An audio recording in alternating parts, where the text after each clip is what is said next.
নমস্কার, শুভ সন্ধ্যা। সুস্থ দেহে সুস্থ মন, এই নিয়েই আলাপন।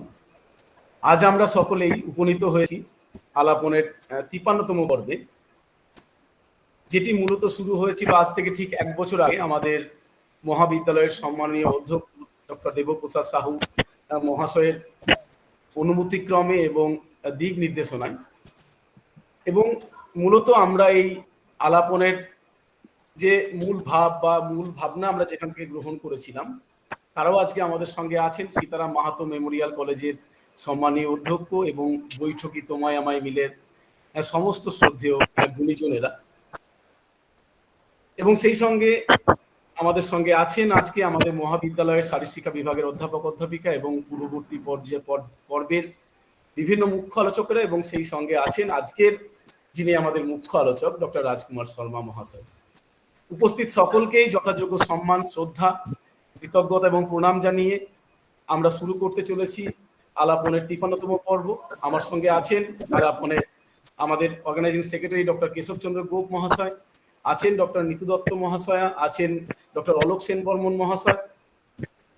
একদম আমরা কথা না বাড়িয়ে একদম আমরা শুরুতেই যার অনুপ্রেরণায় এবং যার দিক নির্দেশনায় আমরা এগিয়ে চলেছি আমাদের মহাবিদ্যালয়ের সম্মানীয় অধ্যক্ষ অধ্যাপক ডক্টর দেবপ্রসাদ সাহু স্যারের কাছে শুনে নেব আজকের পর্বের স্বাগত ভাষণ।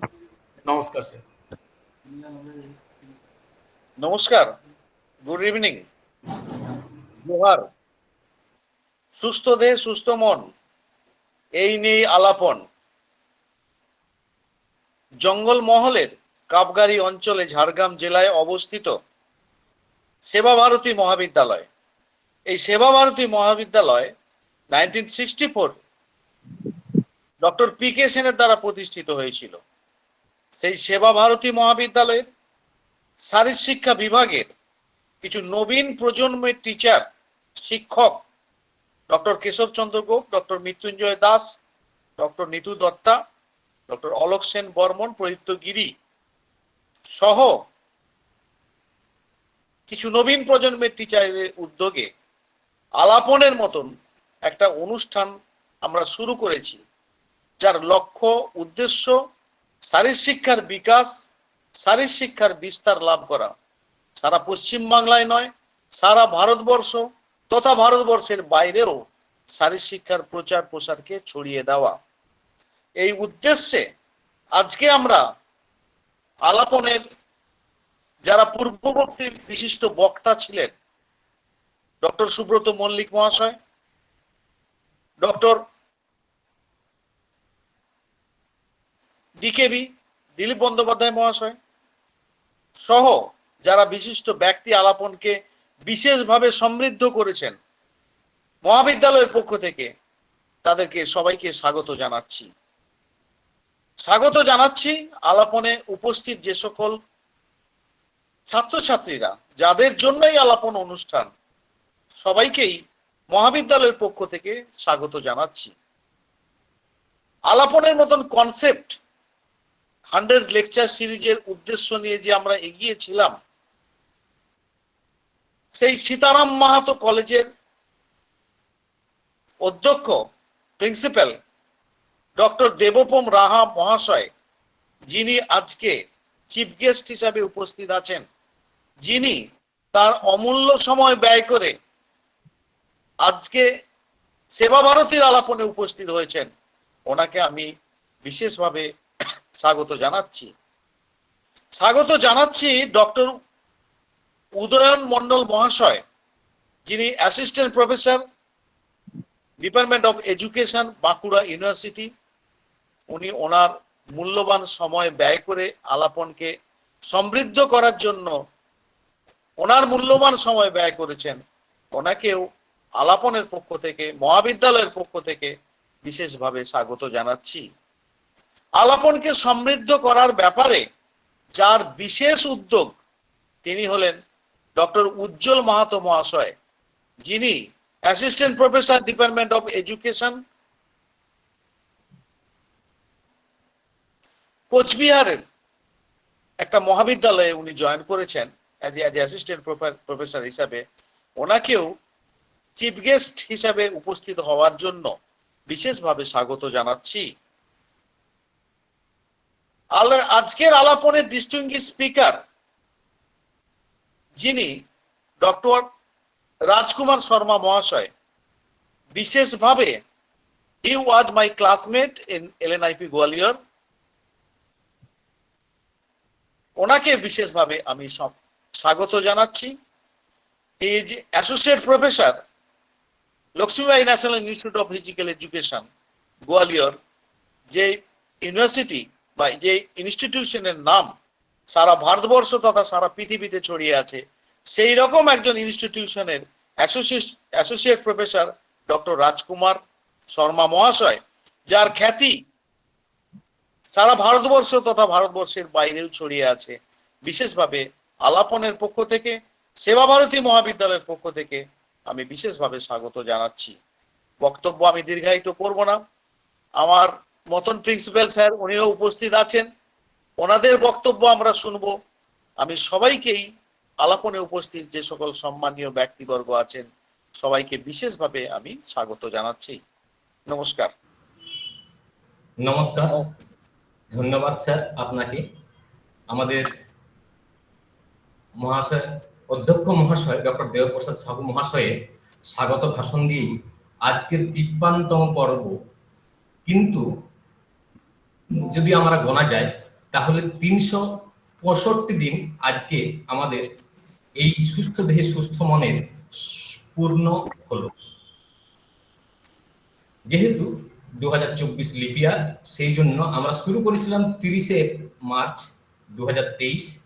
প্রায় দিনের গুনতিতে 1 বছর সম্পূর্ণ হয়েছে এবং আমাদের চরম প্রাপ্তি অধ্যক্ষ মহাশয়কে আমরা প্রতিটি এপিসোডেই পাই। উনি যত ব্যস্ততায় থাকুন না কেন, আজকেও উনি এখন বর্তমানে উপস্থিত আছেন বাঁকুড়া যে West Bengal school service school যে অফিস আছে ওয়েস্টার্ন রিজিয়ন, তার চেয়ারম্যান হয়েছেন উনি। সেখান থেকে আজকে স্বাগত ভাষণ উনি ওখান থেকে সম্পন্ন করলেন। স্যারকে অসংখ্য ধন্যবাদ জানাই। এবার আজকের বৈঠকের যে বিশেষ 3 জন আছেন তার মধ্যে উপস্থিত আছেন ডক্টর দেবপম রাহা। স্যার প্রায় 2 দশক অর্থাৎ 20 বছর পূর্বে শুরু করেছিলেন নিজের শিক্ষকতার জীবন। মাঝখানে কেটে গেছে অনেক চড়াই উতরাই, কিন্তু হার না মানা এক জীবনে সংগ্রামের নাম ডক্টর দেবপম রাহা। পুরুলিয়ার Nistarini college part time lecture হিসেবে শুরু হলেও সেখানে থেমে থাকেননি। পুরুলিয়ার অছুরাম মেমোরিয়াল কলেজে ইংরেজি বিভাগের পূর্ণ সময়ের অধ্যাপক হিসেবে দীর্ঘদিন অধ্যাপনা করেছেন। তবে অধ্যাপনার পাশাপাশি নিরবিচ্ছিন্নভাবে চালিয়ে গেছেন ওনার বিভিন্ন প্রশাসনিক দায়িত্ব।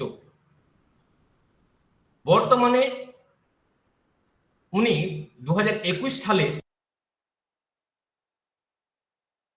কলেজের অধ্যক্ষ হিসাবে যোগদান করেন। বর্তমানে ওনার অভিভাবকত্বে সীতারাম মাহাতো মেমোরিয়াল কলেজ সমগ্র রাজ্য তথা দেশের মাটিতে বিভিন্ন ক্ষেত্রে এক অনন্য দৃষ্টান্ত স্থাপন করেছে। স্যারকে আমাদের এই ক্ষুদ্র প্রয়াস সুস্থ দেহে সুস্থ মন এখানে আজকের বিশেষ অতিথি হিসাবে কিছু বলার জন্য অনুরোধ জানাই। নমস্কার স্যার, প্রণাম নেবেন। নমস্কার।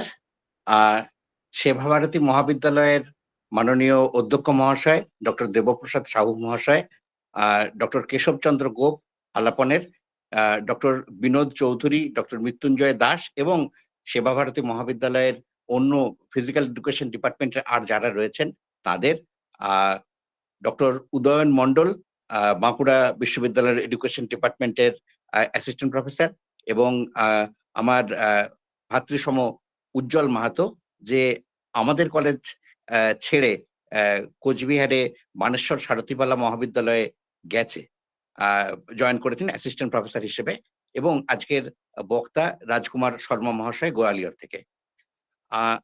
আমার একটা আছে, আমার একটা সৌভাগ্য আমি বলবো, যে বিষয়ে আমার সেরকম কৃতিত্ব নেই সেই বিষয়ে আমি কিছু প্রশংসা পেয়ে গিয়ে থাকি। হ্যাঁ, এটা এটা আমার বিশেষ সৌভাগ্য। আমার আমার এই ব্যাপারে না বিশেষ কৃতিত্ব কিছুই নেই। যদি কৃতিত্ব থাকে তাহলে সেটা সম্পূর্ণভাবে উজ্জ্বল মাহাতোর। হ্যাঁ? প্রায় সম্পূর্ণ উজ্জ্বল মাহাতোর। এবং এটা এই কারণেই বলছি যে আমি জয়েন করেছি এই প্রিন্সিপাল হিসেবে আমাদের সীতারাম মাহাতো আ মেমোরিয়াল কলেজে বোধহয় ২০ ফেব্রুয়ারি ২০২১। তার ৫-৬ দিনের মধ্যেই আ উজ্জ্বল আমাকে বলল, আ মানে এরকম মিটিং এ জেনারেলি উজ্জ্বল বাবু বলা হয়, কিন্তু আমি উজ্জ্বলই বলছি। আ আমাকে বলল একটা কাগজ দিয়ে যে পারমিশন দিতে হবে, একটা এরকম একটা অনুষ্ঠানও শুরু করতে চায়। দেখুন, বহু বছর তো বহু কলেজে পড়ানো হয়েছে। কাজেই যেটা আমার সেই সময় মনে হয়েছে এবং সেই সঙ্গে অ্যাসোসিয়েটেড কিছু অভিজ্ঞতাও হয়েছে। তাতে আমার মনে হয়েছিল যে ঠিক আছে, আ শুরু হোক। ১০-১২ টা এপিসোড নিশ্চয়ই হবে। শুরু হোক। কাজেই অনুমতি দিতে আমার দ্বিধার কিছু ছিল না। এবারে আমার মানে টু মাই প্লেজেন্ট সারপ্রাইজ যেটাকে বলে, আমি দেখলাম যে একটার পর একটা এপিসোড হয়ে চলেছে প্রতি সপ্তাহে এবং নিরবিচ্ছিন্নভাবে প্রত্যেক রবিবার দুপুর ৩টের সময়। এবং এবং সেই দিনে যে ছুটিই থাকুক না কেন, যে ঘটনাই ঘটুক না কেন, সেদিন যদি দোল পূর্ণিমার ছুটি হয়, সেদিন যদি আ ষষ্ঠীর দিন হয়, সেদিন যদি অন্য কোনো কারণ হয়, এমনকি সেদিন যদি উজ্জ্বলের তার ৩-৪ দিন আগে তার পিতৃবিয়োগও হয়ে থাকে, তাহলেও সেরকম সমস্ত ব্যক্তিগত এবং অন্যান্য সমস্ত অসুবিধার অতিক্রম করে ও পর একটির পর একটি অনুষ্ঠান করে চলেছে। এবং এর মাঝখানে অনেক জল বয়ে গেছে। অ্যা এখানে ও স্যাক ছিল। অ্যাসিস্ট্যান্ট প্রফেসর হিসেবে কোচবিহারের কলেজেও জয়েন করেছে এবং তারপরে কোচবিহারের কলেজের সঙ্গে আমাদের কলেজের আ মৌ হয়ে আমরা এই অনুষ্ঠানটি চালিয়ে নিয়ে গেছি। কাজেই উজ্জ্বল মাহাতোকে আমি এই কৃতিত্বটি সম্পূর্ণভাবেই দিতে চাই। আর যে ব্যাপারে আ আমি কাবগাড়ির এই সেবা ভারতী মহাবিদ্যালয়কে দেব, সেটা হচ্ছে যে যুগে আমাদের একাডেমিক জগতে আ প্লেজিয়ারিজম করে লোকে ফাটিয়ে দিচ্ছে, সেইখানে খালি এই অনুষ্ঠানের আইডিয়াটুকু আমাদের কলেজ থেকে নেওয়া সত্ত্বেও তারা যেভাবে পরপর করেছেন এবং যেভাবে আমাদের তারা সম্মান দিয়ে আ এই আইডিয়ার জন্য সম্মান দেন, সেইজন্যই আমরা অভিভূত। আজকের এই ১০০ বছর তাদের ১০০ বছর বলছি, ১ বছর পূর্ণ হয়েছে, ৫৩ তম এপিসোড হয়েছে এবং আমার মুখ দিয়ে ভুল করে যেটা ১০০ বছর বেরিয়ে গেল, আ সেটা আমি আ আমি আমি আশা করি যে এটা সত্যি ১০০ পর্ব, ২০০ পর্ব, ৩০০ পর্ব, ৪০০ পর্ব হয়ে ১০০ বছরেই পৌঁছুক। নিশ্চয়ই এর মধ্যে লোক বদলে যাবে। আ কিন্তু তা সত্ত্বেও এই অনুষ্ঠান চলতে থাকুক। যে অনুষ্ঠান শুরু হয়েছিল একেবারে একটা বিশেষ আ অবস্থায়, যে অর্থাৎ আমাদের লকডাউনের সময়, যে সময় কলেজে পড়াশোনা বন্ধ, সেই সময় আমাদের এটা শুরু হয়েছিল। কিন্তু যখন দেখা যাচ্ছে যে প্রায় কোনো খরচ ছাড়া দেশের এবং বিদেশের বহু অধ্যাপকের খালি তাদের সময় দেওয়ার যে বদান্যতাটুকু, সেইটুকু সম্বল করেই আমরা যখন একটা অনুষ্ঠান চমৎকারভাবে করতে পারছি, তখন এটা চলুক। কাজেই ঠিক সেইভাবেই আমাদের বৈঠকি তোমায় আমায় মিলে চলছে। ঠিক সেভাবেই আলাপন চলছে এবং ঠিক সেইভাবেই মানে আশা করব অন্যান্য কলেজেও অনুষ্ঠান চলবে এবং আমরা একে অপরের জ্ঞানে সমৃদ্ধ হব এবং আলাপন এগিয়ে চলবে। এভাবে সেবা ভারতী মহাবিদ্যালয় এগিয়ে চলবে। এভাবে আ কোচবিহারের সারথীবালা বানেশ্বর সারথীবালা মহাবিদ্যালয় এগিয়ে চলবে। সীতারাম মাহাতো মেমোরিয়াল কলেজ এগিয়ে চলবে এবং এরকমভাবে দেশের সমস্ত কলেজ বিশ্ববিদ্যালয় এগিয়ে চলুক, এটাই আমি কামনা করছি এবং আলাপনের আরো বহু লম্বা আ দিন ধরে এটা চলবে এই আশা করে সবাইকে আরো একবার শুভেচ্ছা জানিয়ে আমার কথা শেষ করছি। নমস্কার। অসংখ্য ধন্যবাদ স্যার। সত্যি এটা আমাদের পরম প্রাপ্তি যে আপনারা যেরকমভাবে এগিয়ে চলেছেন, যে গতিতেও এগিয়ে চলেছেন এবং আমাদের আগামী প্রজন্মকে পথ দেখাচ্ছেন, অনুপ্রেরণা যোগাচ্ছেন, এটা আমাদের কাছে সত্যিই বড় প্রাপ্তি। অসংখ্য প্রণাম এবং শ্রদ্ধা জানাই স্যার আপনাকে এবং সেই সঙ্গে বৈঠকির সমগ্র টিমকে, যারা এই করোনা পরবর্তী সময়ে বা করোনার সময়ে যেভাবে শিক্ষা তথা শিক্ষা প্রযুক্তিকে কাজে লাগিয়ে শিক্ষার্থীদের পাশে দাঁড়িয়েছেন, আপনাদেরকে আরো একবার অকুণ্ঠ শ্রদ্ধা এবং প্রণাম জানাই। এরপর আমি আহ্বান করব আমাদের বৈঠকি তোমায় আমার মিলের অন্যতম প্রধান উপদেষ্টা ডক্টর উদয়ন মণ্ডল মহাশয়কে, সহকারী অধ্যাপক, বাঁকুড়া শিক্ষা বিভাগ, বাঁকুড়া বিশ্ববিদ্যালয়, যিনি 2013 সালে কল্যাণী বিশ্ববিদ্যালয় থেকে শিক্ষার সমস্ত পার চুকিয়ে 2015 সালে তিনি ঝাড়গ্রাম জেলার সেবায়তন মহাবিদ্যালয়ে অধ্যাপনার কাজে নিযুক্ত হন এবং পরবর্তীতে তিনি বাঁকুড়া বিশ্ববিদ্যালয়ের শিক্ষা বিভাগে কর্মরত বর্তমানে আছেন। শুধু কর্মরত আছেন এমনটা নয়, তিনি একদিকে যেমন অধ্যাপনার সঙ্গে যুক্ত, ঠিক একই রকমভাবে একজন পিএইচডির গাইড তথা একজন অনুপ্রেরণার মূল স্রোত হয়ে শিক্ষার্থীদের মনে কিভাবে শিক্ষার প্রসার, কিভাবে শিক্ষার ভাবধারা আরও বেশি প্রদান করা যায় সেই কর্মে তিনি নির্লিপ্ত আছেন এবং একজন গবেষক রূপে তিনি শিক্ষা জগতের অত্যন্ত সুনামের সাথে কাজ করে চলেছেন। আমি আহ্বান করছি সম্মানীয় অধ্যাপক, সহকারী অধ্যাপক বাঁকুড়া বিশ্ববিদ্যালয়ের শিক্ষা বিভাগের ডক্টর উদয়ন মণ্ডল মহাশয়কে। নমস্কার স্যার। নমস্কার, thank you for nice presentation in a brief view, এবং যাই বলবো আলাপন সম্পর্কে সেটা কমই বলা হয়ে যাবে, এবং প্রিন্সিপাল স্যার যা বললেন এরপর আমার খুব একটা বলার কিছু থাকে না, because both principal sir and Ujjwal are the inspirer soul for organizing such a beautiful program called বৈঠকি। এবং আপনারা হয়তো এই বিষয়টা শুনলে খুব অবাক হয়ে যাবেন। আমার শহর কল্যাণীতে এই আমাদের এই প্রোগ্রামটা শোনার পর থেকে একটা দোকানের নাম হয়ে গেছে বৈঠকি। এটা একটা অত্যন্ত, এবং আমি পরে এটার ইতিহাস জানলাম যে পরে এটা জানা গেছে যে কোনো একটা প্রোগ্রামে, মানে এরকম অনলাইন প্রোগ্রামে এই নামটা উঠে আসার পর বিষয়টা সার্কুলেট হয় এবং একটা বৈঠকি বলে একটা দোকানের নামাঙ্কিত করা হয়েছে। তো হঠাৎ করেই উজ্জ্বল একটা দিন আমায়ও বলল ডিউরিং লকডাউন টাইম যে স্যার এরকম যদি আমরা একটা অনলাইন প্ল্যাটফর্মে এরকম লেকচার সিরিজ করা হয় কেমন হয়। আমি তো বললাম ভীষণই ভালো হয়। তখন সব ছাত্রছাত্রীরা লকডাউনে হোম লকড, এবং আমরাও যথারীতি বাড়ির মধ্যে আটকা, শিক্ষা প্রতিষ্ঠানের থেকে দূরে, ছাত্রছাত্রীদের সাথে কিভাবে কন্ট্যাক্ট করা যায়। তো এইরকম একটা ইউনিক আইডিয়া উজ্জ্বল আমাকে দিল। আমিও চটপট করে দীর্ঘায়িত না করে বিষয়টাকে এস্টাবলিশ করার জন্য আমি ওদেরকে বললাম। এবং সব থেকে বড় বিষয়, মানে প্রিন্সিপাল স্যার যদি না সাহায্য করতেন, প্রিন্সিপাল স্যার যদি আমাদের এই গোটা বিষয়টাকে স্বতঃস্ফূর্তভাবে সাপোর্ট না করতেন, এটা কখনোই হতো না। এবং প্রিন্সিপাল স্যার স্বীকারই করলেন আপনাদের সবার সামনে যে উজ্জ্বল ওখানকার কলিগ কম, তার একটা মানে ভাইতুল্য বা ভ্রাতুষ্তুল্য একটা স্থানে সে বিলং করে। এটা অত্যন্ত গৌরবের এবং অত্যন্ত সুনামের একটা জায়গা দখল না করলে এই জায়গাটা পাওয়া সম্ভব নয়। তো যাই হোক, সেই যে পথটা চলা শুরু হলো, we are reaching another milestone, যে এরকম আমাদের প্রায় 2 বছর থেকে অতিক্রান্ত হয়ে 3 বছরে পদার্পণ করলাম। আমি যেটা বলবো, যেটা আমার কাছে বেশি ভালো লাগে, যে আমরা তো অনেক টিচারদের কাছে পড়াশোনা করেছি, অনেক টিচারদের সান্নিধ্যে থেকেছি, তাদেরকে কোনো একটা শিক্ষা প্রতিষ্ঠানে নিয়ে আসতে পারাটা খুব দুরূহ ব্যাপার। মানে টাকা পয়সা অ্যারেঞ্জ করা, যাওয়া আসার বিষয়টা অ্যারেঞ্জ করা, থাকা খাওয়ার বিষয়টা অ্যারেঞ্জ করা, এটা ভীষণ হেক্টিক। তো সেই দিক থেকে এই অনলাইন প্ল্যাটফর্মের মাধ্যমে আমাদের অত্যন্ত প্রিয় প্রিয় স্যার ম্যাডামেরা বিনা পারিশ্রমিকে, বিনা পয়সায় এবং একটা কোনো দ্বিধাদ্বন্দ্ব বাদ দিয়ে আমাদের একটা রিকোয়েস্টে, আমাদের একটা অনুরোধে, একটা ফোন কলে এই যে প্রোগ্রামগুলোতে স্বতঃস্ফূর্তভাবে এগিয়ে আসে, এটাই আমার কাছে পরম প্রাপ্তি।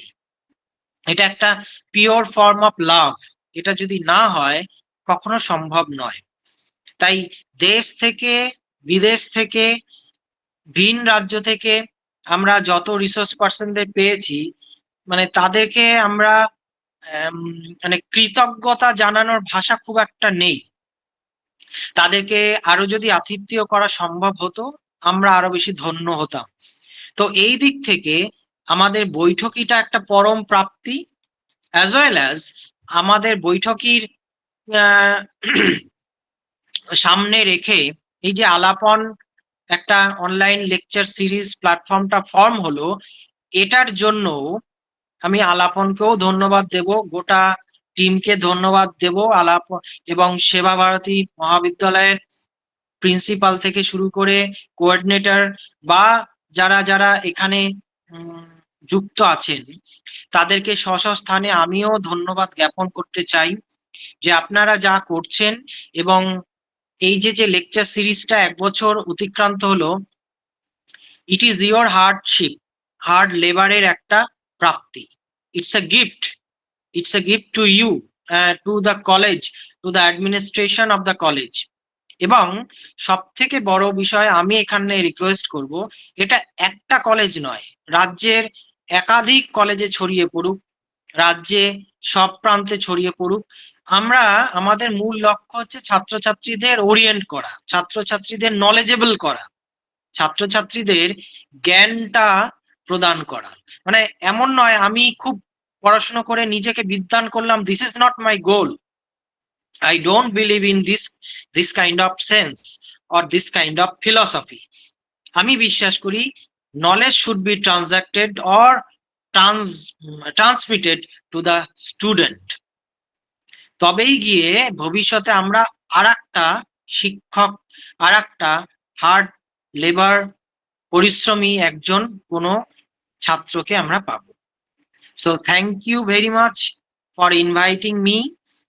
এবং আমি আমার তরফ থেকে গোটা টিমকে ধন্যবাদ জানাচ্ছি ওয়ান্স এগেন, এবং আজকের যিনি রিসোর্স পার্সন আছে তাকেও আমার তরফ থেকে কংগ্রাচুলেট করি, এবং তিনিও আজকের এই বিষয়টাকে আলঙ্কৃত করুক। Thank you from my part, thank you. অনেক অনেক ধন্যবাদ স্যার আপনাকে, আপনার অমূল্য বক্তব্য রাখার জন্য এবং আপনার অমূল্য সময় দিয়ে আমাদের অনুষ্ঠানে উপস্থিত থাকার জন্য। স্যার ভালো থাকুন, সুস্থ থাকুন, আমাদের পাশে থাকুন, এই আশা রইল। এবার বৈঠকের আহ্বায়ক এবং সঞ্চালক ভাই সুলভ উজ্জ্বল মাহাতো, বৈঠকের মূল কর্ণধার, অধ্যক্ষ মহাশয়ের কথায়, সীতারাম মাহাতো মেমোরিয়াল কলেজের অধ্যক্ষ মহাশয়ের কথায়, তবু কোনো প্রোগ্রাম একা কোনো কাজ সম্ভব নয়, কোনো এই ধরনের প্রোগ্রাম টিম ওরিয়েন্টেড।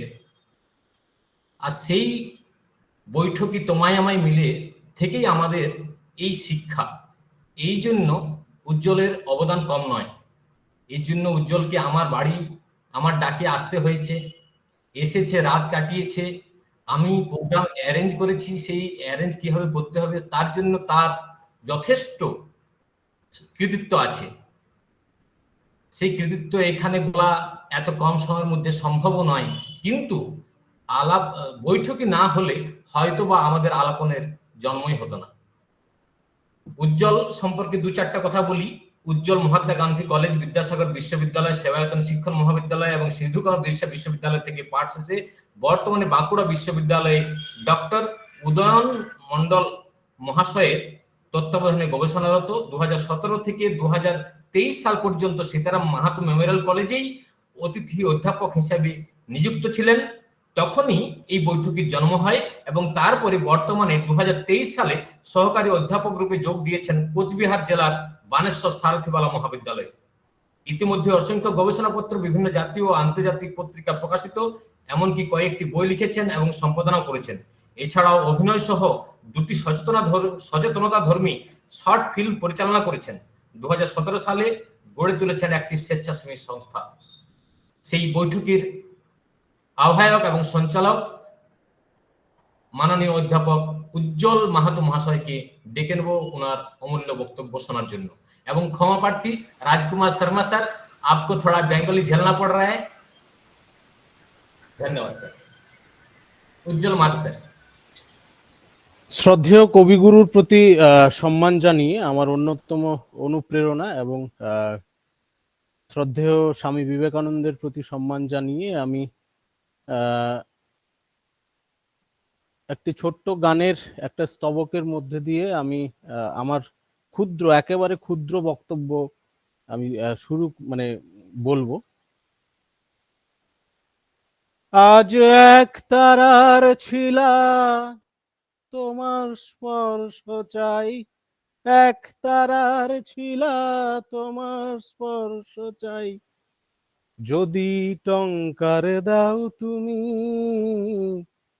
আমি তোমারি তোমারি তোমারি নাম গাই, আমার নাম গাও তুমি।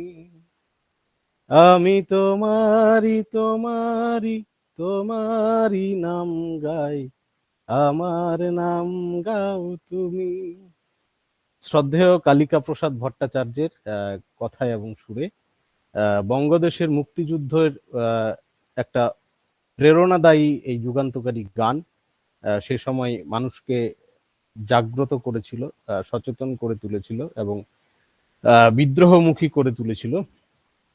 সেই গানটা আমি সবসময় আমার একটা অন্যতম প্রেরণা হিসেবে মনে করি এবং আমার জীবন সংগ্রামের সঙ্গে এই গানটা ওতপ্রোতভাবে জড়িত।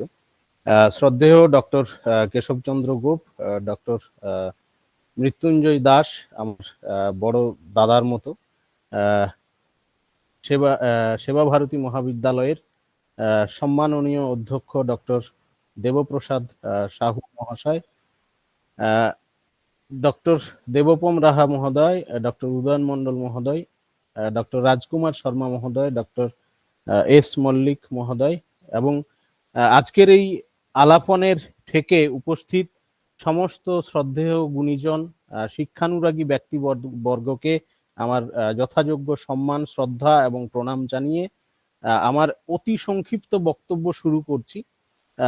আমি এতক্ষণ ধরে বৈঠকি সম্পর্কে আপনারা প্রত্যেকেই জানলেন বৈঠকি কি এবং বৈঠকি কিভাবে পরিচালিত হয় এবং তার গোটা কৃতিত্বটাই দেখলাম শ্রদ্ধেয় স্যারেদের মুখ থেকে আমার উপরেই বর্তেছে, কিন্তু বিষয়টা তা নয়। বিষয়টা এরকমই, আমি হয়তো সেই দেশলাই কাঠির মতো একটা কাঠি, কিন্তু তাতে যদি বারুদের সংযোগ না ঘটে তাহলে হয়তো সেই দেশলাই কাঠি সারা জীবন সুপ্ত অবস্থাতেই পচে যাবে, হয়তো মানে কখনোই প্রজ্বলিত হবে না। এই প্রজ্বলনের বিষয়টাই ডক্টর উদয়ন মণ্ডল মহাশয় এবং ডক্টর দেবপম রাহার সান্নিধ্যে আমি এই বৈঠকি তোমায় আমায় মিলের মতো একটা উদ্যোগের ভাবনা ভাবতে পেরেছি। আমি শুধু বলবো যে এটা কেন হয়েছিল এবং বর্তমানে এটা কি করছে। যখন গোটা পৃথিবীটাই এক প্রকার বিধ্বস্ত এবং সেই বিধ্বস্ততার কবলে সব থেকে বেশি ধ্বংসের মুখে চালিত হচ্ছিলেন আমাদের ছাত্র সমাজ, যুব সমাজ, যারা খুব অসহায় বোধ করছিলেন যে সে সময় তারা কি করবেন। এবং আমার কাছে প্রতিদিন একটার পর একটা বিধ্বস্ত শিক্ষার্থীর ফোন আসতো এবং আমি নিজে খুব অসহায় বোধ করতাম যে আমি তাদের জন্য কিচ্ছু করতে পারছি না, তাদের এই মানসিক বিকার থেকে তাদেরকে বের করে আনতে পারছি না, মানসিক যে চাপের সম্মুখীন তারা হয়েছে, মানসিকভাবে ভেঙে পড়ছে, হতাশাগ্রস্ত হচ্ছে, বিভিন্ন ধ্বংসাত্মক মনোভাব পোষণ করছে, বিভিন্ন নেতিবাচক দৃষ্টিভঙ্গির ফলে তারা হারিয়ে যেতে বসেছে, সেই সমস্ত শিক্ষার্থীদের জন্য আমার কি অবদান শিক্ষক হিসেবে, আমি কি করছি। আমি শুধু মাসের শেষে একটা যৎসামান্য হোক বা সেটা আমার পরিবারের জন্য যথেষ্ট ছিল সেই সময়ে, এই বেতনটুকুটা আমার অ্যাকাউন্টে ঢুকে যাচ্ছে, এটাতেই কি আমার কাজ শেষ?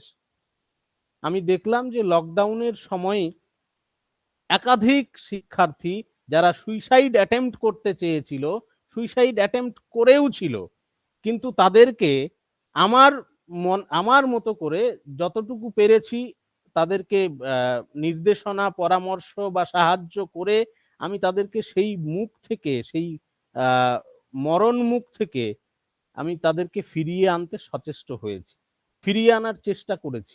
চারিদিকে করোনা নিয়ে যে একটা প্যানিক তৈরি হয়ে গিয়েছিল, সেক্ষেত্রে দুটো তৎক্ষণাৎ দুটো সচেতনতামূলক নাটক সোশ্যাল মিডিয়া মারফত ছড়িয়ে দিয়েছিলাম, যাতে কেউ প্যানিক না করে, আতঙ্কিত বোধ না করে।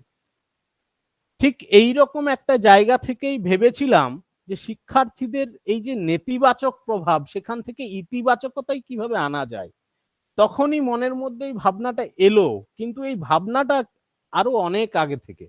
ভাবনাটা তৈরি হয়েছিল যে আমি যখন কলেজে পড়তাম বা বিশ্ববিদ্যালয়ে পড়তাম, আমি কিন্তু এরকম এই আউটরিচ প্রোগ্রামের কোনো সেইভাবে সুযোগ সুবিধা হয়তো পেতাম, আমি সেইভাবে নিতে পারিনি, বা খুব সহজে সেই ধরনের কোনো সুযোগ পাইনি। একজন অন্য প্রতিষ্ঠানের বিশিষ্ট অধ্যাপক আমার আমার আমার সামনে লেকচার দিচ্ছেন, আমি সেটা শুনে সমৃদ্ধ হচ্ছি, এই সুযোগগুলো আমার জীবনে খুব কমই ঘটেছে।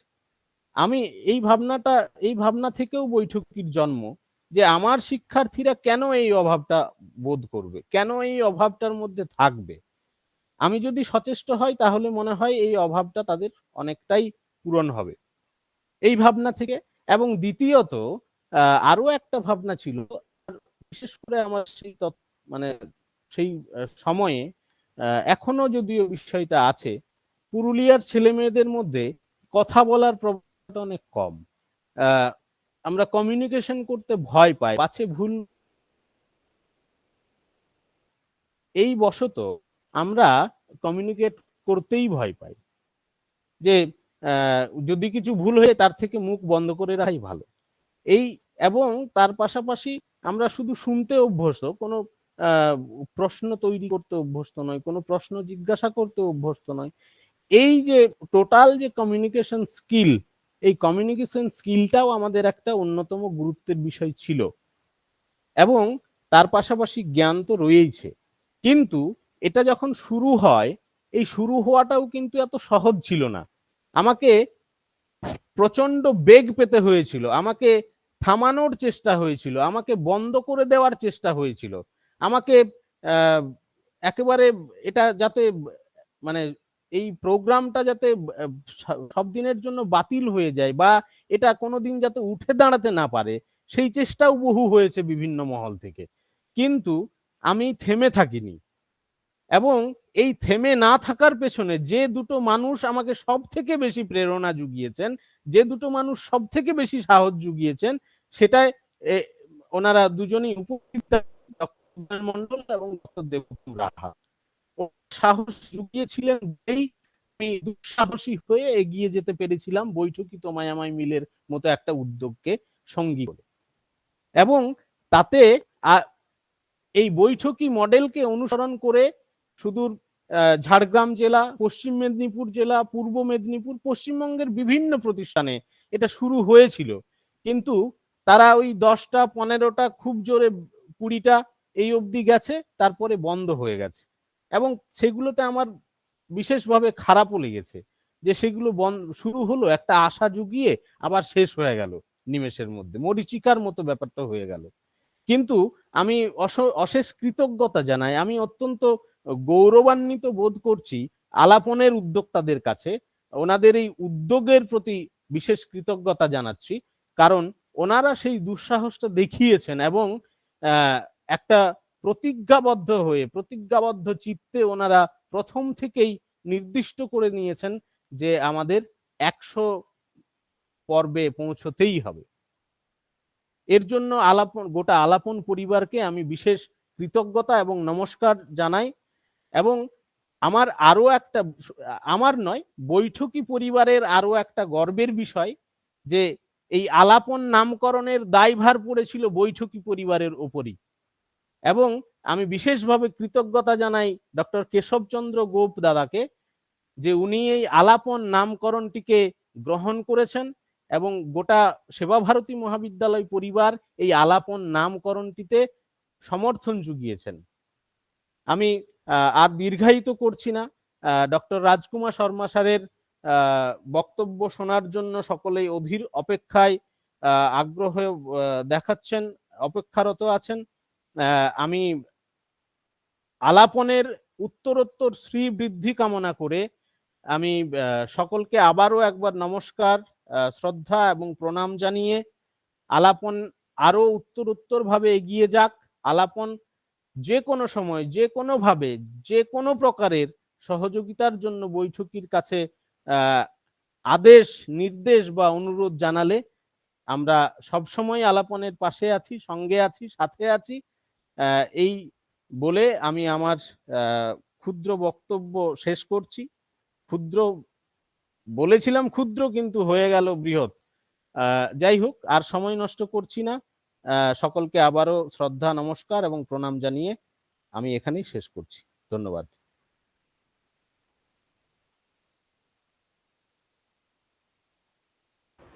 অসংখ্য ধন্যবাদ বৈঠকি তোমায় আমার মিলের মূল উদ্যোক্তা অধ্যাপক উজ্জ্বল মাহাতো ভাইকে। আর আমরা সময় বিলম্ব না করে আমাদের সঙ্গে শুরু থেকেই আছেন ডক্টর রাজকুমার শর্মা স্যার, যার প্রধান আলোচনা শোনার জন্য আমরা সকলেই অধীর আগ্রহে অপেক্ষারত। আমরা আলোচনা শুরুর আগে স্যারের কাছে আর 2 মিনিট সময় চেয়ে নেব। আমরা আমাদের শিক্ষার্থীদের সঙ্গে এবং উপস্থিত সমস্ত শিক্ষা অনুরাগী এবং শিক্ষা জগতের তথা ক্রীড়া বিজ্ঞান জগতের সমস্ত ব্যক্তিবর্গের কাছে ডক্টর রাজকুমার শর্মা সম্বন্ধে 2-4 কথা তুলে ধরার চেষ্টা করছি। It is my great privilege and honor to introduce Dr. Rajkumar Sharma sir, the great inspiring man, always presently worked as an associate professor, UGC, HRDC, LNIP, Gwalior. Sir has completed his graduation, that is BPE and MPE from LNIP, Gwalior. And during his BPE, sir has received a merit scholarship in graduation, and sir has also received gold medal, that is first class first award in post graduation. And sir has also a great sports person. Sir has participated in represented in West Zone Inter University and All India Inter University basketball tournaments. During after completion his academic degrees, sir has a great profile in research oriented aspect, research work, published 15 research papers in national journal, published 10 research papers in international journals, and already published 5 books in the field of physical education and sports science, and presented more than 40 papers in national and international seminars and conferences. Sir, working experience is intermediate school in 4 years, in higher education more than 20 years, and presently sir work in UGC, HRDC, LNIP, Amity University, Noida, GDC Higher Education UP. And sir has also received honors, acted as a chairperson of various national seminars, and acted as an observer of South Zone basketball tournament, and delivered lectures at various HRDCs and degree college and departments of physical education. And it is also our great privilege to today I will introduce our resource speaker and distinguished speaker, Dr. Rajkumar Sharma sir. I am requesting you, sir, please, the floor is yours, and get your delivered lecture, sir. Please, sir. Thank you very much. Asank dhanyavad. On the outset of starting of this lecture, I would like to give thanks to the organizers who have invited me and given me the opportunity to speak something which is related to physical education in some extent, but it is very useful for other subjects also. So, respected Professor Dr. Devaprasad Sahu, the Chief Patron, Dr. Devapam Raha, the Chief Patron, and the Dr. Udayan Mandal, Advisor, Ujjwal Mahato, Convener, Dr. Keshav Chand Gope, the Organizing Secretary, Dr. Mrityunjay Das, the Organizing Secretary and Chairman of this program, Alapan, Dr. Vinod Chaudhary sir, I would like to give you heartiest thanks for giving me your platform to say something and to share my views regarding the modern education of modern education system. As I was told that a topic is supposed to be sent, I have selected a topic which is very relevant nowadays, and rather I would say that it is effectively relevant since COVID. effectively relevant since COVID. Why is it so? Because we all know that during COVID period, we all people were stuck inside our house and we could not do even a single activity, and we could not allowed to step outside our homes and houses. So at that point, at that crisis, one thing which have supported to each and everyone, rather they were working in multinational company or the people who are working in academic field or in any field, the things and the important part which helped each other were the internet connectivity and the online platforms. And this has given us opportunity to meet now. अभी हम जिस माध्यम से मिल रहे हैं वह भी एक ऑनलाइन माध्यम है। जैसा कि मेरे पूर्व प्रवक्ताओं ने भी कहा कि इसको ज्यादा से ज्यादा लोगों के पास तक पहुंचाना बहुत आवश्यक है। ये केवल डिस्ट्रिक्ट या एक कॉलेज से ही संबंधित ना हो, अपितु ये पूरे राज्य में इसका विस्तार हो और इसके अधिक से अधिक जो है लेक्चर सीरीज ये चलती रहे, जिसकी संख्या जो अभी 53 है, 53 है, that could be up to in hundreds, or if it is possible we could find some good speakers, then we could reach up to thousands. So this shows the energy which you people have and you people are doing for the sake of all the students of your faculty, your college and your fraternity. So instead of that, we can do one more thing, that we can connect the students of other disciplines also. Let them give some idea or a perfect idea of what physical education is and what sports is and what fitness work is required for all the students beside their studies. Because a very great saying we all know, a healthy mind lives in a healthy body. So to achieve this saying, we must engage ourselves in some sort of activities. Now, the new trend has been started. We could arrange, or we could connect large number of people with the help of this technology, which is an online learning and teaching platforms. Dear friends, my today's topic is also related to this particular important ICT platform, which will definitely help you in growing your knowledge and uplifting your knowledge and connecting more and more people to whom we can give Gyan Vradhi. Gyan can be transferred easily for more number of people with the help of the technology which we are using nowadays. So allow me to share my today's PPT. With the help of that, I can explain you that how we can grow in this particular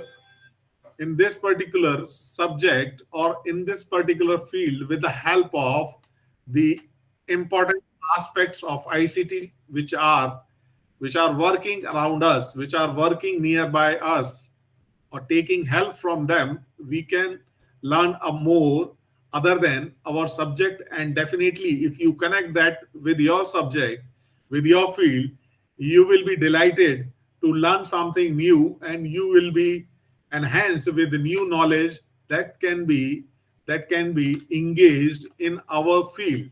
So please allow me to share my PPT. It may take some time, but don't worry, I'll do that.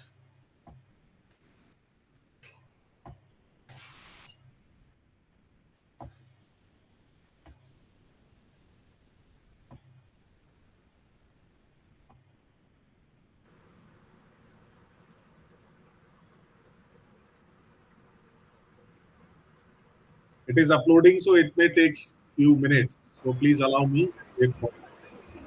Please, sir. Please, sir. Sir, आपसे एक request है, जितना ज्यादा हो सके sir Hindi में बताएंगे तो हमारा विद्यार्थी के लिए अच्छा होगा सर। ये मेरे लिए भी बहुत आसान होगा। धन्यवाद ऐसा सुझाव देने के लिए, धन्यवाद। Thank you sir. Thanks a lot, Assam के धन्यवाद।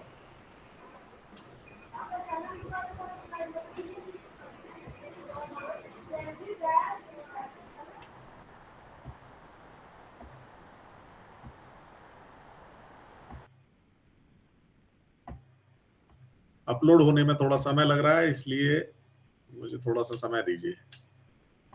जी सर। हाँ, ये आ गया। अब आप मुझे बताइए कि क्या मेरी स्क्रीन जो है वो आपको दिख रही है? सर Yes, शुरुआत sir. हुआ है। दिखाई दे रही है, sir. Now it is visible, sir. Okay, thank you very much everyone. So as I told you कि कनेक्टिविटी बढ़ाने के लिए और ज्यादा से ज्यादा ज्ञान अर्जित करने के लिए, ज्ञान लाभ लेने के लिए हम किस तरीके से एक नया जो टेक्नोलॉजी या नया प्लेटफॉर्म जो हमारे विश्वविद्यालय अनुदान आयोग ने आरंभ किया है, उसके माध्यम से हम जो है उसकी मदद ले सकते हैं। वो क्या है? मेरा टॉपिक आज का है MOOCs and OERs for online learning teaching in education. अब आज के इस दौर में आप और हम समझ सकते हैं कि जो है किस प्रकार से हम एक कमरे में सीमित होकर के जो है बात नहीं करते हैं, बल्कि हमारा जो लक्ष्य है वो ये है कि हम जहां से हो सके वहां से इंफॉर्मेशंस गैदर कर सकते हैं। उस सब में हमारी जो मदद करते हैं वो है हमारे कुछ मूक्स और OERs। वो क्या मदद करते हैं ये मैं आपको विस्तार से अब आगे बताता हूं। मूक्स का जो फुल फॉर्म है वो है massive open online courses. Online courses जो कि कुछ वर्ष पहले आरंभ हुए और बहुत तेजी से ये जो है शिक्षा जगत में इसका विस्तार होता चला गया, ये फैलता चला गया। It extended from one institution to another to a country, and from a country to a continent, and from continent to the world. What is the result of that? And when it was started, it was all started in 2008 when the word MOOC was said by Dave Cormier। एक Dave Cormier व्यक्ति है जिन्होंने सबसे पहले प्रथम बार इन्होंने इस शब्द का इस्तेमाल किया और उन्होंने एक कोर्स चलाया जिस कोर्स का नाम था कनेक्टिविज्म एंड कनेक्टिव नॉलेज। इसमें विश्वविद्यालय के जो विद्यार्थी थे वो 25 थे, लेकिन 2300 विद्यार्थी वो जो है विश्वविद्यालय के बाहर से थे। तो आप इसकी सक्षमता या आप इसकी उपयोगिता पे विचार कर सकते हैं कि विश्वविद्यालय के केवल 25 विद्यार्थी और जबकि बाहर के 2300 विद्यार्थी, तो इसका मतलब इसका असर ज्यादा से ज्यादा लोगों तक पहुंचा।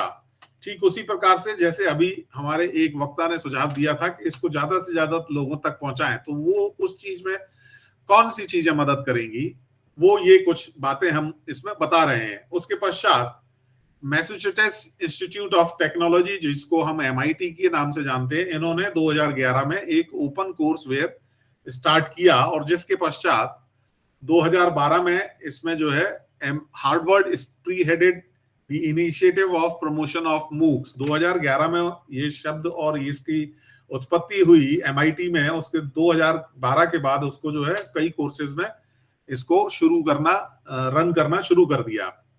ऑनलाइन एजुकेशन के बारे में डिटेल तो मैं नहीं बताऊंगा, आप जानते हैं कि कितनी ज्यादा लोगों तक इसकी पहुंच हो सकती है। हाँ, इसके कुछ जो लाभ हैं उसके बारे में बताऊंगा। एडवांटेजेस क्या हैं कि learn from anywhere at any time just like this time. अभी आप देख रहे हैं कि आप सभी लोग जो है अपने अपने घरों पर हैं, मैं भी अपने घर पर हूं, लेकिन हम दोनों या हम सब लोग एक दूसरे से कनेक्टेड हैं। तो ये किस माध्यम से हो रहा है, इसका जो तरीका है वो क्या है? Online education. तो मूक्स भी जो है कुछ इसी प्रकार के कोर्सेज जो है हमको उपलब्ध कराता है। तो ये इसका सबसे बड़ा लाभ है। और दूसरा लाभ क्या है कि ये हमारे पैसे की बचत करता है और समय की भी बचत करता है। यदि यही प्रोग्राम, यही कार्यक्रम हमको किसी एक स्थान पर करना होता तो शायद बाहर से या यहाँ से मैं नहीं पहुंच पाता, या आपके जो कुछ गेस्ट हैं वो भी बाहर से हैं, दूर से हैं, वो भी नहीं पहुंच पाते, या उनको अत्यधिक पैसा खर्च करना पड़ता और उनको अपना समय भी खर्च करना पड़ता। तो ऑनलाइन एजुकेशन क्या करता है? समय और पैसा दोनों बचाता है। इसके पश्चात अगला जो लाभ है इसका कि जो व्यक्ति है, जो विद्यार्थी है, जो शिक्षक है, यदि शिक्षक भी इससे जुड़ते हैं और कोर्सेज करते हैं तो उनके लिए भी है।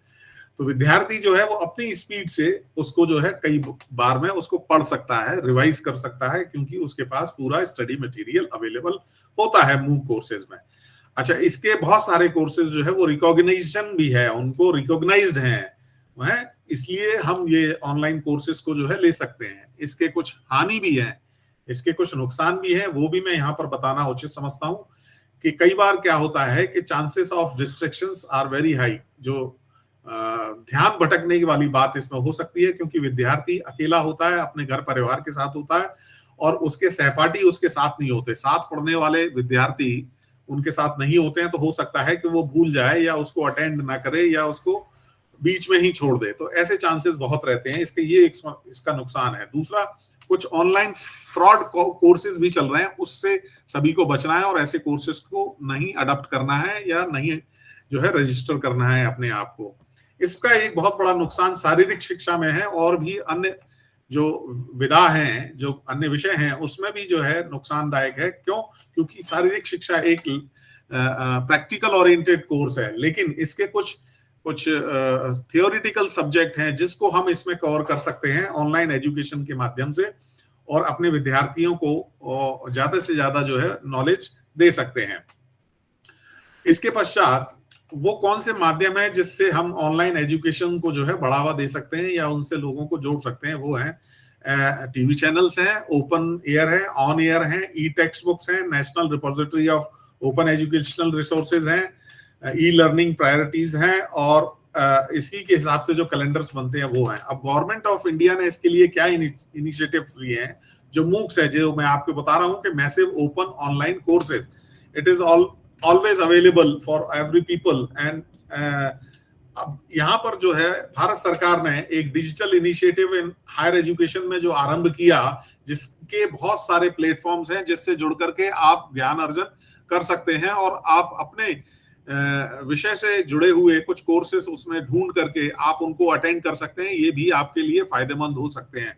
तो ऐसे प्लेटफॉर्म कौन कौन से हैं? नेशनल डिजिटल लाइब्रेरी है, स्वयं पोर्टल है, ई पाठशाला है, स्वयं प्रभा है, ई यंत्रा है और NMEICT भी है। इस तरीके की ये हमारे प्लेटफॉर्म है।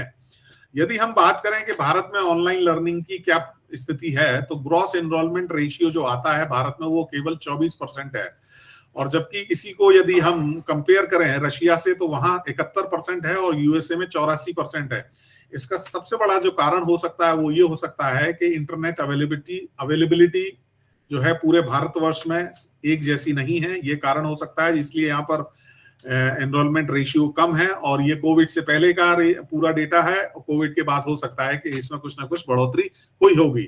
और इंफ्रास्ट्रक्चर भी जो है कम है। तो इंफ्रास्ट्रक्चर में क्या है? इंटरनेट कनेक्टिविटी और आपके गजेट्स जो हमको ऑनलाइन जोड़ने में मदद करते हैं, लैपटॉप या एंड्रॉइड मोबाइल। और इसका इंडेक्स जो 2016 की जो रिपोर्ट है उसमें ये कह रहे हैं कि जो है भारत का नंबर 131वां है, यानी कि बहुत पीछे हैं। तो इस मामले में भी हमको बहुत प्रयास करने हैं जिससे हम ज्यादा से ज्यादा लोगों को या विद्यार्थियों को शिक्षा जगत से जुड़े हुए लोगों को इससे जोड़ करके हम उनको लाभान्वित कर सकें। देखिए, मूक में कंटेंट क्या होते हैं इसके बारे में भी जो है आपको जानकारी देनी जरूरी है कि जो है इसमें 4 क्वाड्रेंट में जो है एक मूक कोर्सेज को डेवलप किया जाता है। क्वाड्रेंट 1 ई ट्यूटोरियल्स, जिसके अंदर की वीडियो आते हैं, ऑडियो आते हैं, कंटेंट आते हैं, ऑर्गेनाइज्ड फॉर्म ऑफ एनिमेशन आते हैं, सिमुलेशंस हैं, वर्चुअल लैब्स हैं। फिर क्वाड्रेंट 2 होता है जिसमें ई कंटेंट रहते हैं। उसमें क्या रहता है? जो भी सब्जेक्ट मटेरियल है, जो भी विषय है आपका, उससे संबंधित PDF रहते हैं, ई बुक रहते हैं, इलस्ट्रेशंस रहते हैं, वीडियो डेमोन्स्ट्रेशंस भी हो सकते हैं, डॉक्यूमेंट्स भी हो सकते हैं, इंटरैक्टिव सिमुलेशन वेयर एवर जहां पर भी आवश्यकता है वो सब चीजें भी इसमें हो सकते हैं। इसके बाद जो क्वाड्रेंट 3 होता है, तीसरा पार्ट जो है वो कहता है कि जितने भी हमारे सब्जेक्ट रिलेटेड लिंक्स हैं वो उनको उपलब्ध कराए जा सकते हैं।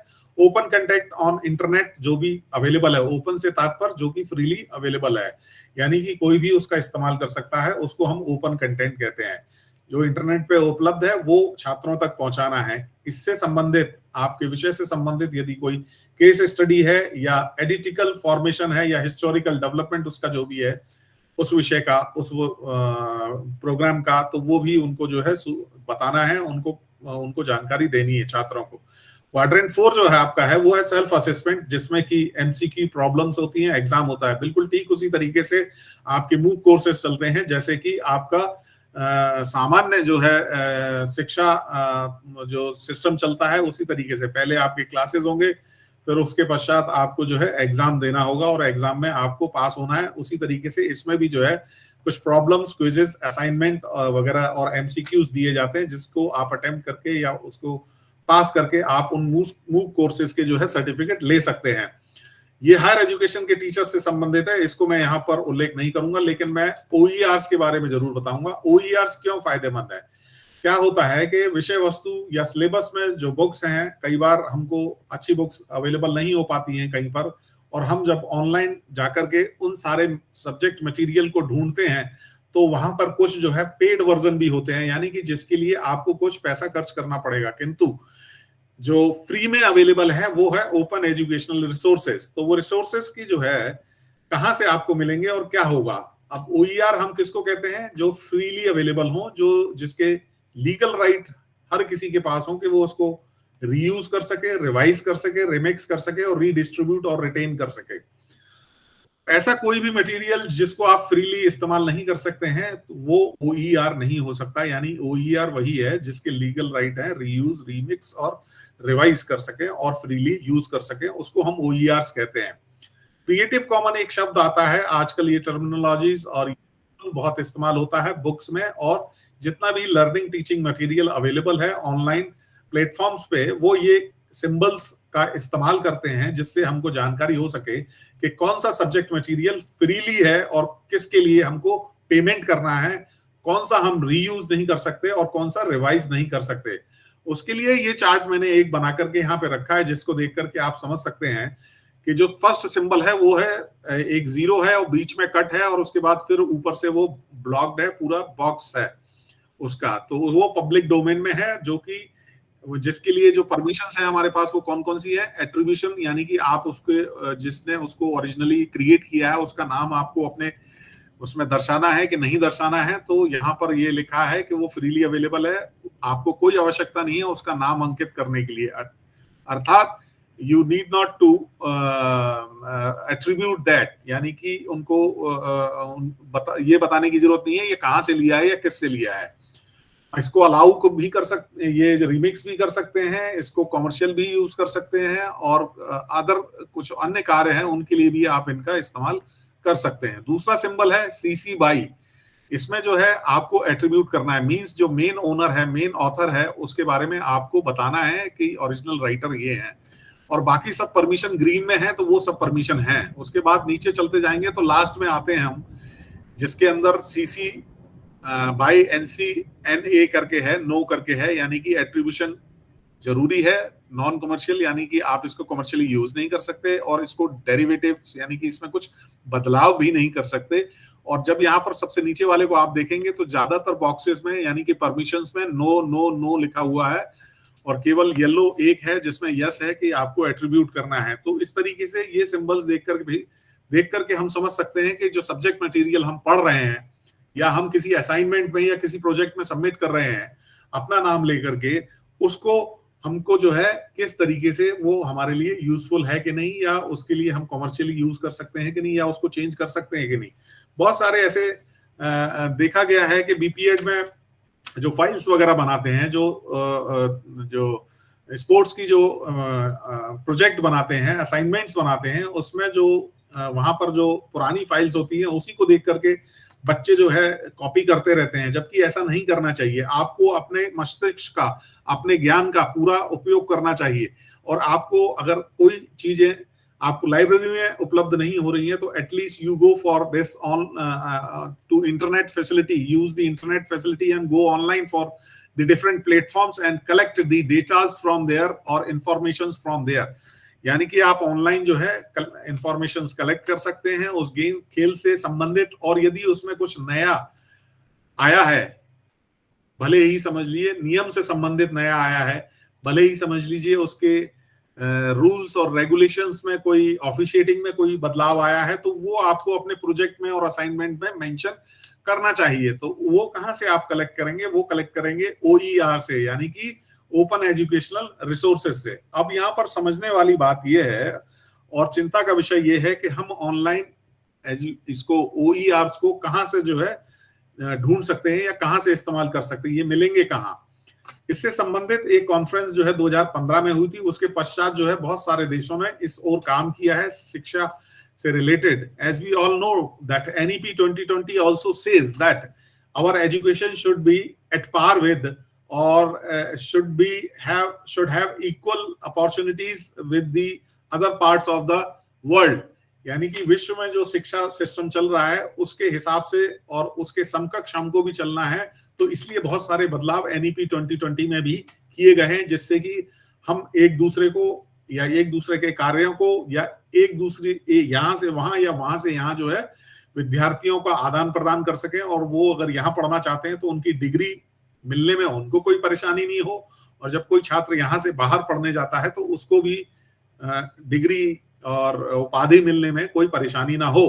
तो ऐसा फिर बहुत सारे देशों ने ऐसे प्रोग्राम्स बनाए और ऐसी जो है ओपन एजुकेशनल कंसोर्टियम जापान ने बनाया और OERs के लिए ये सब काम किया। OERs, अब जैसे मैं उदाहरण यहाँ पर दे रहा हूँ, कोई क्रिएटिव कॉमन्स कोरिया कंट्री ने इस नाम से जो है एक अपना पूरा वेबसाइट बना रखा है जहाँ पे OERs अवेलेबल हैं, ओपन एजुकेशनल रिसोर्सेज अवेलेबल हैं। इसी तरीके से भारत में भी काम हुआ है और उन्होंने national knowledge commission, government of India, इसकी वेबसाइट पे जाएंगे आपको बहुत सारी चीजें मिलेंगी। इस प्लेटफॉर्म पे भी जाएंगे तो भी आपको बहुत सारे OERs मिलेंगे, नेशनल रिपोजिटरी ऑफ OERs। फिर उसके बाद ये पूरी लिस्ट है जहां पर जाकर के आप जो है पूरे OERs को देख सकते हैं, समझ सकते हैं। हमारे कुछ जर्नल भी हैं जो कि ओपनली अवेलेबल हैं, यानी फ्रीली अवेलेबल हैं, जहां से आप जो है डेटास वगैरह कलेक्ट कर सकते हैं या इंफॉर्मेशन ले सकते हैं, या पुराना कोई रिसर्च प्रोजेक्ट या कोई थीसिस जो है उसमें पर्टिकुलर किसी साइंटिफिक कोई काम हुआ है कि नहीं, उसको आप देख सकते हैं उस पेपर के माध्यम से, जो पेपर उसमें पब्लिश्ड है। तो ऐसे बहुत सारे जर्नल चीजें हैं। अब देखिए आजकल की जो शिक्षा प्रणाली है उसमें बहुत बड़ा बदलाव आया है। क्या है? Blended learning. ब्लेंडेड लर्निंग क्या है कि हम जो है पहले बच्चों के साथ फेस टू फेस रहते थे केवल, लेकिन अब क्या है कि फेस टू फेस तो है ही, उसके साथ साथ हम ऑनलाइन लर्निंग भी करें, जिसका सबसे बड़ा उदाहरण जो है ये आज का जो कार्यक्रम है वो है। और वो क्या कह रहा है कि हम विद्यार्थियों से अपने कक्षा में, अपने क्लासरूम में फेस टू फेस मिलते हैं, उनको पढ़ाते हैं, उनको अध्ययनरत करते हैं, उनको जो है सब्जेक्ट मटेरियल देते हैं, विषय वस्तु उनका ज्ञान अर्जन करते हैं, ज्ञान वर्धन करते हैं।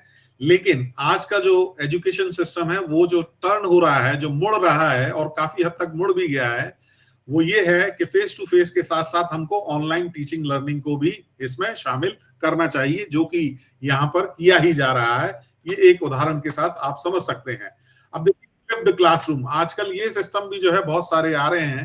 फ्लिप्ड क्लासरूम में क्या है कि आप जो है अपने सब्जेक्ट मटेरियल को स्टूडेंट्स के पास ऑनलाइन माध्यम से उनको उपलब्ध करा दें और उनसे ये कहें कि आप इसको जो है पढ़ करके आइए, और जब सारे छात्र उसको पहले से पढ़ करके आएंगे, ऐसा पॉसिबल कब हो सकता है? जब आपके पास उसकी सॉफ्ट कॉपी हो, किसकी?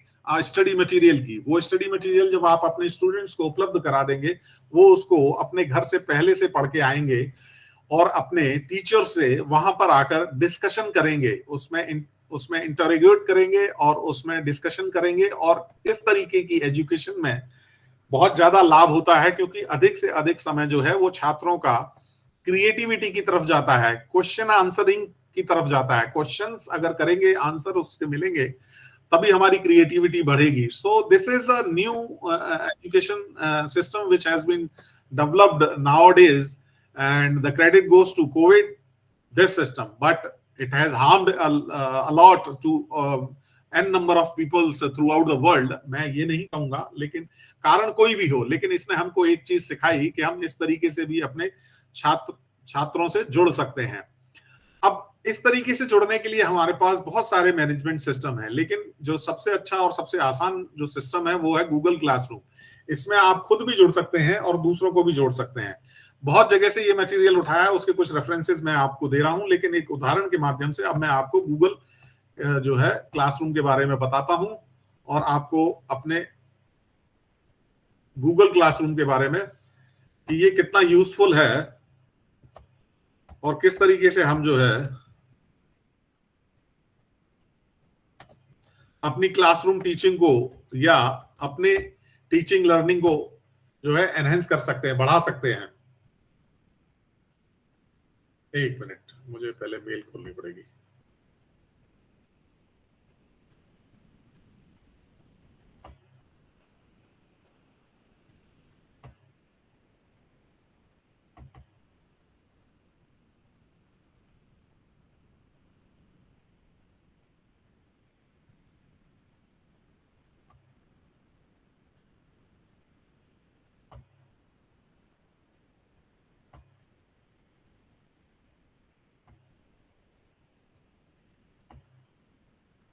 मैं आपके साथ शेयर कर रहा हूं, जब मैंने अपने जो है क्लासरूम को, गूगल क्लासरूम को शुरू किया था अपने छात्रों के साथ, उसका कुछ जो है रेफरेंस मैं यहाँ पर दूंगा आपको, और इससे आपको समझ में आएगा कि किस तरीके से जो है हम अपने छात्रों को इसके माध्यम से और जोड़ सकते हैं और उनको बहुत इजीली, बहुत आसानी से जो है अपने साथ जोड़ सकते हैं, उनको शिक्षा प्रदान कर सकते हैं और ज्यादा से ज्यादा स्टडी मटेरियल प्रोवाइड कर सकते हैं जो कि उनके पास हमेशा अवेलेबल रहता है, और वो भी बिना किसी खर्च के, यानी कि उसमें बहुत ज्यादा जो है पैसा खर्च नहीं होता है। इस तरीके से देखिए, अगर आप मेरे गूगल क्लासरूम पे जाएंगे, जो फर्स्ट टाइम मैंने इस्तेमाल किया था अपने छात्रों के साथ, तो आप इसमें जब डेट देख रहे होंगे, हो सकता है जो मैं कर्सर चला रहा हूं आप सभी लोगों को दिख रहा होगा, it was all started on January 30, 2020। January 30, 2020, please इसको आप समझने का प्रयास करिए। जनवरी 30, 2020, यानी कि कोविड से 2 महीने पहले मैंने गूगल क्लासरूम से जो है अपने छात्रों को जोड़ा। और वो मैं कौन सी टीचिंग कर रहा था उस वक्त, जो मेरा टॉपिक था, यानी कि जो सब्जेक्ट था मेरा, वो क्या था, वो था डिप्लोमा स्पोर्ट्स कोचिंग की जो है क्लास में कर रहा था। अब इसके बाद मैंने क्या किया, जब सारे अपने छात्रों को जोड़ लिया, उसके पश्चात मैंने उनको जो है स्टडी मटेरियल्स प्रोवाइड करने शुरू किए। अब देखिए, ये जो आप देख रहे हैं, ये स्टडी मटेरियल है, planning and importance of planning, प्रशिक्षण सत्र। ये हिंदी में भी उन्होंने मांगा था मुझसे, तो मैंने उसको ट्रांसलेट करके हिंदी में भी उपलब्ध कराया। ये आज भी मेरे पास उपलब्ध है। यानी कि जितना भी स्टडी मटेरियल है वो आप यहाँ पे रख सकते हैं, और नेक्स्ट ईयर जैसे ही आप उसको पढ़ाने के लिए जाएंगे, तो विद्यार्थियों को भी मैं इसमें अपने जो है मोटिवेट कर रहा हूं कि इस तरीके से अगर आप कनेक्ट होंगे अपने टीचर के साथ, तो आपको बहुत लाभ होगा। अब ये स्टडी मटेरियल आपके पास ऑलवेज अवेलेबल है, और जब भी आप अगले साल अगली क्लास आरंभ करेंगे, तो आप पाएंगे कि आपका वो स्टडी मटेरियल वही है, और आपको केवल यहाँ से वहां शिफ्ट करना है। और उसमें यदि कुछ नयापन आया है, तो वो भी जो है छात्रों को उसमें दे सकते हैं। For example, if you are teaching a game, तो गेम का एक थ्योरी पार्ट भी होता है, उसका रूल्स होता है, रेगुलेशन होता है, उसके बहुत सारे वीडियोस होते हैं, उसके बहुत सारे जो है लिंक्स होते हैं, बहुत सारा चीजें होती हैं जो अपने छात्रों को हमें बताना होता है। अगर वो सब चीजें हम अपने छात्रों को डिजिटली प्रोवाइड करना चाहते हैं, तो हम क्या करेंगे, उसको इन क्लासरूम्स के माध्यम से अपलोड कर देंगे, और वहां पर जाकर के वे छात्र जो है अपने समय अनुसार उसको देख लेंगे, उसको समझ लेंगे, और उसके बाद फिर अगर जरूरत पड़ती है, तो कोई क्वेरी है, क्वेश्चन है, तो अपने टीचर से पूछ सकते हैं। मेरा कहने का तात्पर्य यहाँ पे ये है कि पूरी फ्रेटर्निटी को इसमें जोड़ना पड़ेगा, not only the student but the teachers also need to be connected with this. And I believe that after that incident, or the what happened in year 2020, most of the teachers has changed to some extent to provide and to develop some sort of learning materials in the soft copies and the soft form, so that it can be transferred or can be given to the students in a very easy manner. So with this example, I can tell you that it is very important to have the knowledge of what is going around nowadays. I would like to take you to the MOOCs, the online platforms, the SWAYAM portal, from where I can give you some examples to the students. to the students that they can get some of the courses which are to some extent related to physical education. ये मैं आपको बताना चाहता हूं, और उसके लिए मुझे फिर दोबारा से जो है अपना इसको स्लाइड को चेंज करना पड़ेगा. ये स्लाइड मैंने चेंज किया, ये स्लाइड मैंने चेंज किया, इसको आप देख सकते हैं. दिस इज एन स्वयं पोर्टल. अब यहां पर देखेंगे आप कि जो है बहुत सारे कोर्सेज अवेलेबल हैं. हमको यदि हम बात करें, और इसके जो मेजर पार्टनर्स हैं वो कौन है, AICTE, CEC, ये सब वो हैं, नेशनल कोऑर्डिनेटर्स हैं इसके, जो इसमें कोर्सेज वगैरह अपलोड कर रहे हैं या डेवलप कर रहे हैं. ठीक है ना. यदि अब हम चाहते हैं कि हम कोई कोर्स जो है, for example if we go find and search all courses पे यदि हम जाते हैं और हम एक कोर्स को सर्च करते हैं जो कि रिलेटेड हो अपने सब्जेक्ट से, फॉर एग्जांपल मान लीजिए जो आ रहा है मैं वही दिखा देता हूं. पहले ये आपके पास आ रहा है एडोलेसेंट न्यूट्रिशन. देखिए पहला ही कोर्स ऐसा आया है, देखिए अभी अवेलेबल है. आप देखिए बच्चों, इसको देखिए कि MOOCs के माध्यम से, यानी कि मैसिव ओपन लाइन कोर्सेज, जिसमें की संख्या कोई लिमिट नहीं होती है, आप भी इन कोर्सेज को ज्वाइन कर सकते हैं. इसमें रजिस्टर करिए और एंटर करिए और इसको सक्सेसफुली आप कंप्लीट करके एक एक्स्ट्रा सर्टिफिकेट अपने पास रखिए. तो अभी जो फर्स्ट पेज मैंने खोला है, luckily we got a course which is directly related to physical education, and one of the subject of physical education, that is nutrition, balanced diet and health education.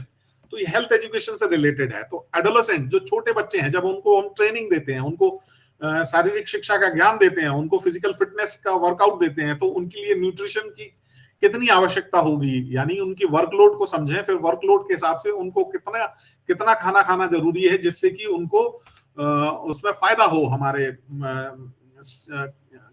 कौशल बढ़ाने में, स्किल डेवलप करने में फायदा हो. That is very important. तो ये first course ही है. इसके माध्यम से मैं जो है यहाँ पर बताना चाहता हूँ और मोटिवेट करना चाहता हूँ सभी छात्रों को कि आप अपनी एक एजुकेशन, एक डिग्री के साथ साथ आप कुछ छोटे छोटे और कोर्सेज कर सकते हैं ऑनलाइन, जो कि आपके लिए बहुत फायदेमंद होंगे. और इसके सर्टिफिकेट कनेक्ट करके आपको नॉलेज गेन होगा. You will really learn something new and the things which are directly or indirectly related to the physical education especially. So with this example, I would like to say that please go through that and you will definitely get some courses, MOOC courses. These are called MOOC courses. तो आपको बहुत फायदा होगा, और यही मेरा उद्देश्य है आपको बताने के लिए और इस लेक्चर के माध्यम से. इसी के साथ यदि किसी के प्रश्न हो तो मैं उनका जवाब दे सकता हूं, क्योंकि समय मेरे को 40 मिनट दिया गया था, वो पूरा हो गया है. लेकिन प्रश्न उत्तर मैं कर सकता हूं, गूगल से हो वो कर सकते हैं, अन्य बहुत सारी चीजें हैं इससे रिलेटेड. इसके बहुत सारे स्किल्स हैं, यानी कि आप वीडियोस कैसे बना सकते हैं, वीडियोस कैसे अपलोड कर सकते हैं. लेकिन वो एक टीचर के लिए है, एक विद्यार्थी के लिए जितना आवश्यक है उतना मैंने इसमें कवर कर दिया है. फिर भी यदि किसी की क्वेरी हो तो आप पूछ सकते हैं. You are most welcome to ask anything related to what I have delivered right now, and beside this also, if you want to ask something else, you can ask, please. Over to organizers. Thank you sir. आज जो आपका class था, उस पहले भी हम लोग जो रिफ्रेशर कोर्स में थे पहले भी सुने थे, आज भी सुने हैं. जब भी आपको सुनते हैं तो लगता है और भी सुनता रहूं. आपको बहुत सारा ज्ञान मिलता है और भी इंकरेजमेंट मिलता है कैसे हम लोग इस ऑनलाइन कोर्स करके और भी हम खुद को स्किलफुल करें. Thank you sir again. अगर আমাদের কোনো শিক্ষার্থীদের বা উপস্থিত কারোর যদি কোনো প্রশ্ন থাকে, আমাদের ডক্টর রাজকুমার শর্মা স্যার অলরেডি কোয়েশ্চেন অ্যান্সারের জন্য ফ্লোর ওপেন করেছেন. যদি কারো কোনো প্রশ্ন থাকে আপনারা কাইন্ডলি আনমিউট করে প্রশ্ন করতে পারেন.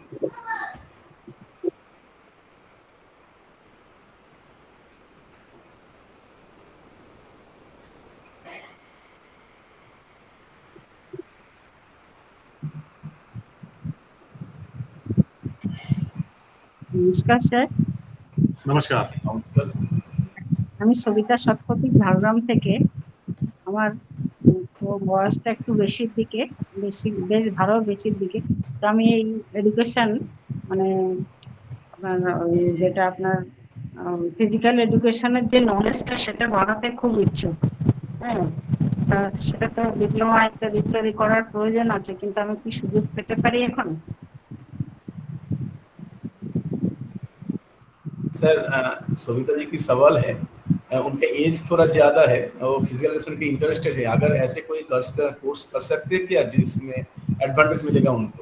बिल्कुल बिल्कुल, बहुत बहुत अच्छा और रिलेवेंट सवाल आपका। मैं आपको बताना चाहता हूँ उनका उम्र है 78। ओह, अभी नेशनल में पार्टिसिपेट करते हैं और नर्सिंग में नौकरी करके रिटायरमेंट हुआ है और अभी अभी पढ़ाई कर रहा है। अभी क्या बात है, लैंग्वेज में एडमिशन लिया 78 उम्र को सीखने के लिए। बहुत सुंदर, बहुत सुंदर, बहुत ही सुंदर। मैडम, सबसे पहले तो आपको सादर प्रणाम। आप जितनी उपलब्धि आपके पास है उतना तो हम अभी शुरू भी नहीं कर पाए हैं, लेकिन फिर भी, और आपकी जिज्ञासा और आपका सीखने का जो इच्छा है वो, उसको देख करके तो मैं आपको बताना चाहता हूं कि जो आपकी उम्र है उसमें यदि आप एक्टिव तो होंगे, भगवान आपको स्वस्थ रखे होंगे, ऐसी मुझे पूरी उम्मीद है। जब आप इस तरीके से जुड़े हैं तो कहीं ना कहीं आप जो है स्वास्थ्य लाभ भी ले रहे होंगे इस उम्र में, और एक्टिव रखे होंगे अपने आप को। जितना बाहर कर सकते हैं वो तो योग है, और उसके बाद यदि आप और इसको समझना चाहते हैं और जानना चाहते हैं तो आप मूक कोर्सेज जो है वो ज्वाइन कर सकते हैं, जिसको आपको कहीं जाने की आवश्यकता नहीं है। आप घर बैठ कर जो है जो भी आप समझना चाहते हैं, आप जानना चाहते हैं, आप और अपने नॉलेज को बढ़ाना चाहती हैं, वो आपको ऑनलाइन पोर्टल मूक्स पर, जो कि गवर्नमेंट ऑफ इंडिया के द्वारा शुरू किया गया एक पोर्टल है, वहां पर आप, वो फ्रीली है, उसकी कोई फीस भी नहीं है। तो फीस कोई मैटर नहीं है, लेकिन फिर भी मतलब मैं बताना चाहता हूँ छात्रों को भी, अगर वो इंटरेस्टेड है तो वो फ्रीली अवेलेबल है, तो उसको ज्वाइन कर सकते हैं और अपने नॉलेज को एनहेंस कर सकते हैं। तो मूक कोर्सेज हैं, फ्रीली अवेलेबल हैं, वैलिड हैं। आपको डिग्री की या सर्टिफिकेट की बहुत ज्यादा जरूरत नहीं है, बट आपको की जरूरत है, मैं जान रहा हूँ आपको ज्ञान पिपाशा अर्थात आपको नॉलेज गेन करने की बहुत ज्यादा इच्छा है। You want to learn new things at the age of this life, and I believe, definitely I believe, मैं ऐसा विश्वास करता हूं कि आप इस ज्ञान को अपने तक सीमित नहीं रखे होंगे, आप अवश्य इसको जो है दूसरों को भी ट्रांसफर कर रहे होंगे, which is very important and very extraordinary work which you are doing. I know you don't want to take that knowledge for yourself, but to transfer that to our youth and young people, and you are doing very nice job. Once again, pranam to you, ma'am. Thank you very much for this question. Thank you. অসংখ্য ধন্যবাদ সবিতা দিদি ভাইকে আর এই প্রশ্নটি তুলে ধরার জন্য। মূলত এই প্রশ্নটি আমাদের শিক্ষার্থীদেরও ছিল।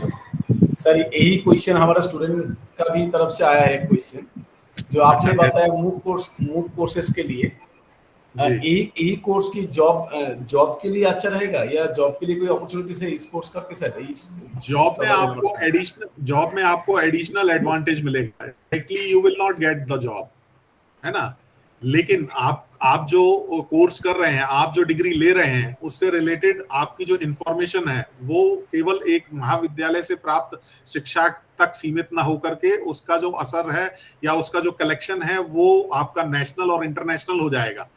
मींस आप जो वहां पे विषय पढ़ रहे हैं उसकी जो है नेशनल लेवल पे जो है क्या उसमें नयापन है, what is new in that, and at international level what work is going on that in that particular field, and what is new. For example, in sports the rules regulations change very frequently, so everyone must have the knowledge of that and must have been remain connected to these kinds of websites and the courses, so that he should be oriented after a gap of 1 or 2 years or during your education especially. So for this it is very important to have these kind of courses which will definitely give you to get the job, advantage to get the job. It is an advantage only, but it is not a perfect degree by which you will get a job. So please keep that point in your mind. Thank you. Sir आपके साथ और थोड़ा जोड़ सकती हूँ क्या, दो एक बात? हाँ प्लीज। हाँ, हाल ही में कुछ कोर्स आया है स्वयं में एनपीटीईएल के साथ, जो स्पोर्ट्स साइंस जी में ग्रास रूट जी कोचिंग डेवलपमेंट के लिए, जो जी sports physiology, exercise physiology, sports nutrition या जी स्पोर्ट्स কোচিং में ऐसे जी 8 से 10 কোর্স আয় আমাদের স্টুডেন্টদের জন্য বলছি যে এইরকম 10টি কোর্স উপলব্ধ হয়েছে যেটা স্বয়মে আছে। তোমরা যারা ইন্টারেস্টেড বা আপনারা যারা ইন্টারেস্টেড এখানে আছেন স্পোর্টস সায়েন্সের উপরে বা স্পোর্টস কোচিং এর উপরে বা ক্রীড়া বিজ্ঞান বিষয়ে বা কোচিং এ বা আমাদের শারীরিক শিক্ষার সাথে রিলেটেড বিষয়বস্তু, আপনারা প্লিজ স্বয়মে গিয়ে লগ ইন করুন, নিজেদের মেল আইডি পাসওয়ার্ড ক্রিয়েট করে আপনারা এই কোর্সগুলো এনজয় করতে পারেন। ফ্রি অফ কস্টে কোর্সগুলো আপনারা করতে পারবেন। যদি কেউ সার্টিফিকেট পেতে চান সেক্ষেত্রে 1000 টাকা ফিস দিয়ে রেজিস্ট্রেশন করতে হবে ফর এক্সাম পারপাস। আপনারা এক্সাম ক্লিয়ার করলে সার্টিফিকেট পেয়ে যাবেন। তো যারা ইন্টারেস্টেড তারা এই কোর্সগুলো করতে পারেন। Thank you sir. thank you for Thank you giving very some much. more information. Yeah. जी और कोई? ডক্টর মল্লিক স্যার কিছু বলছেন। Good evening sir.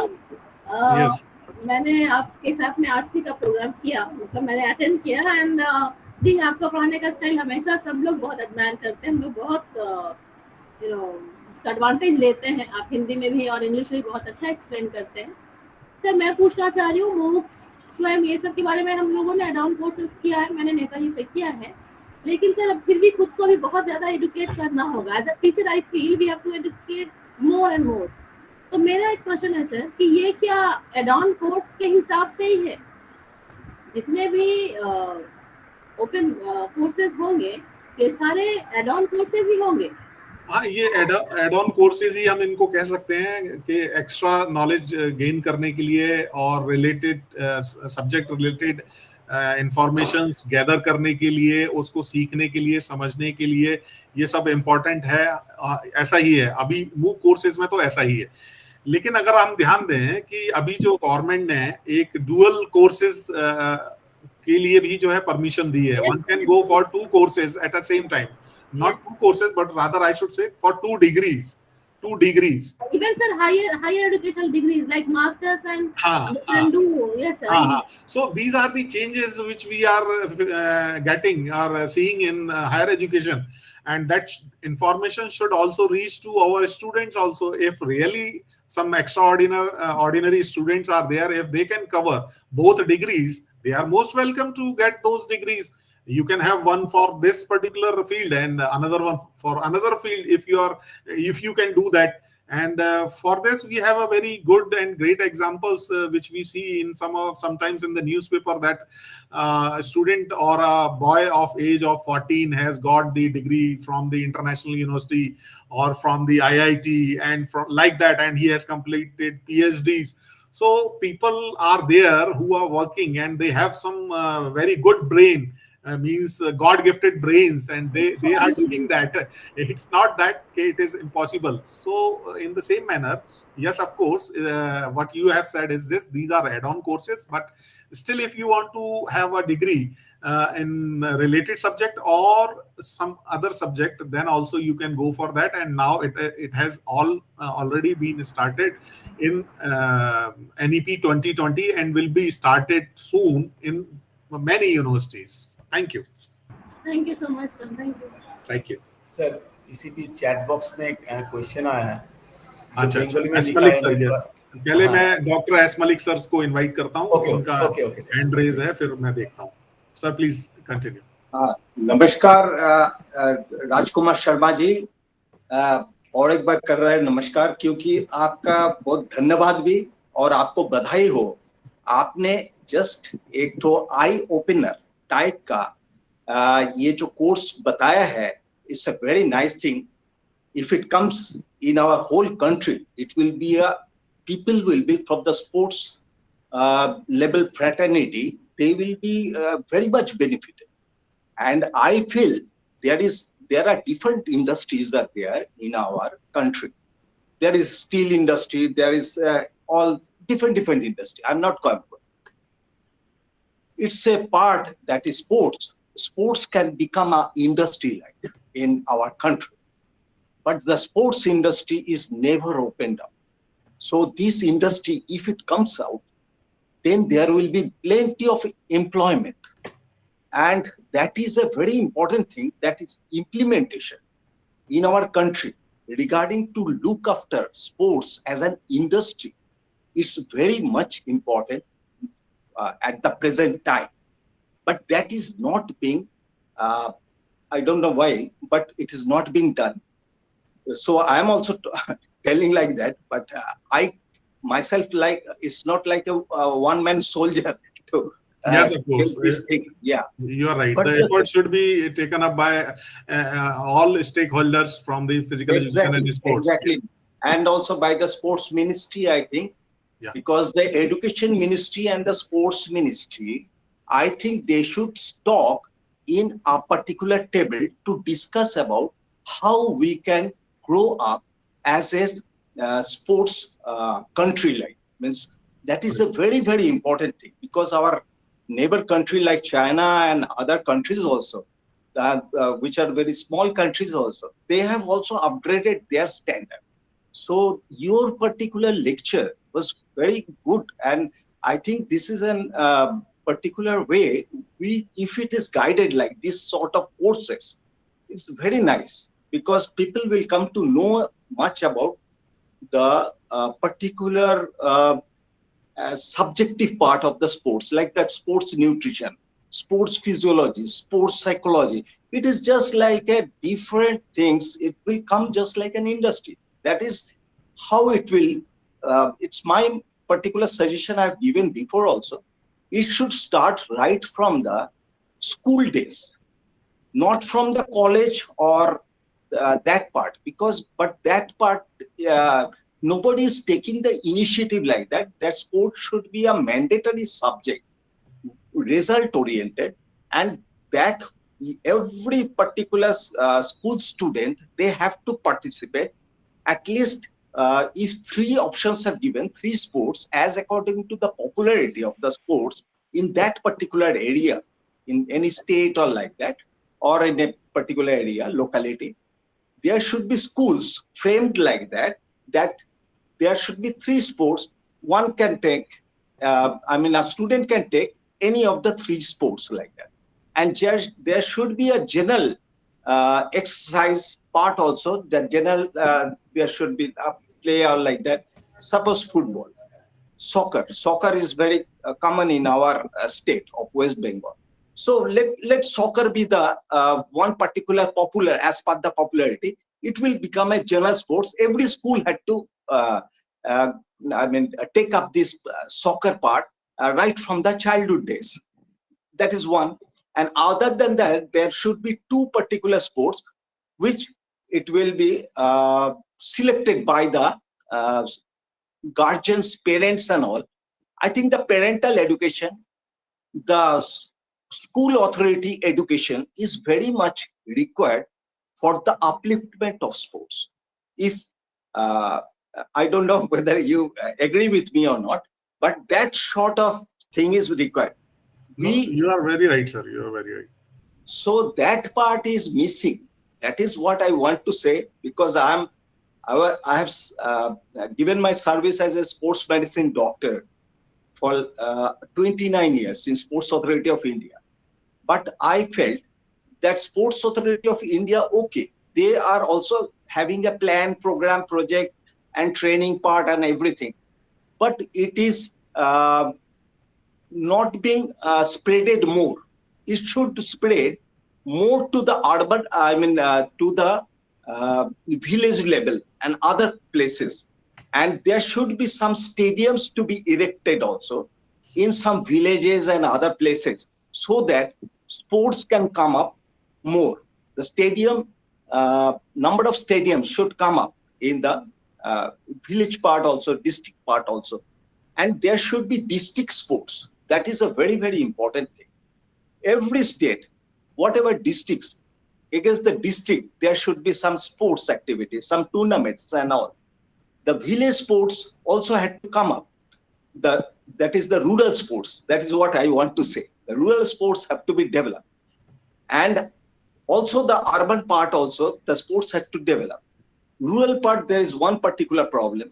Suppose the boys and girls, they are not having very rich parents or like that, so they cannot afford the particular wealth for the good food and other things for their children.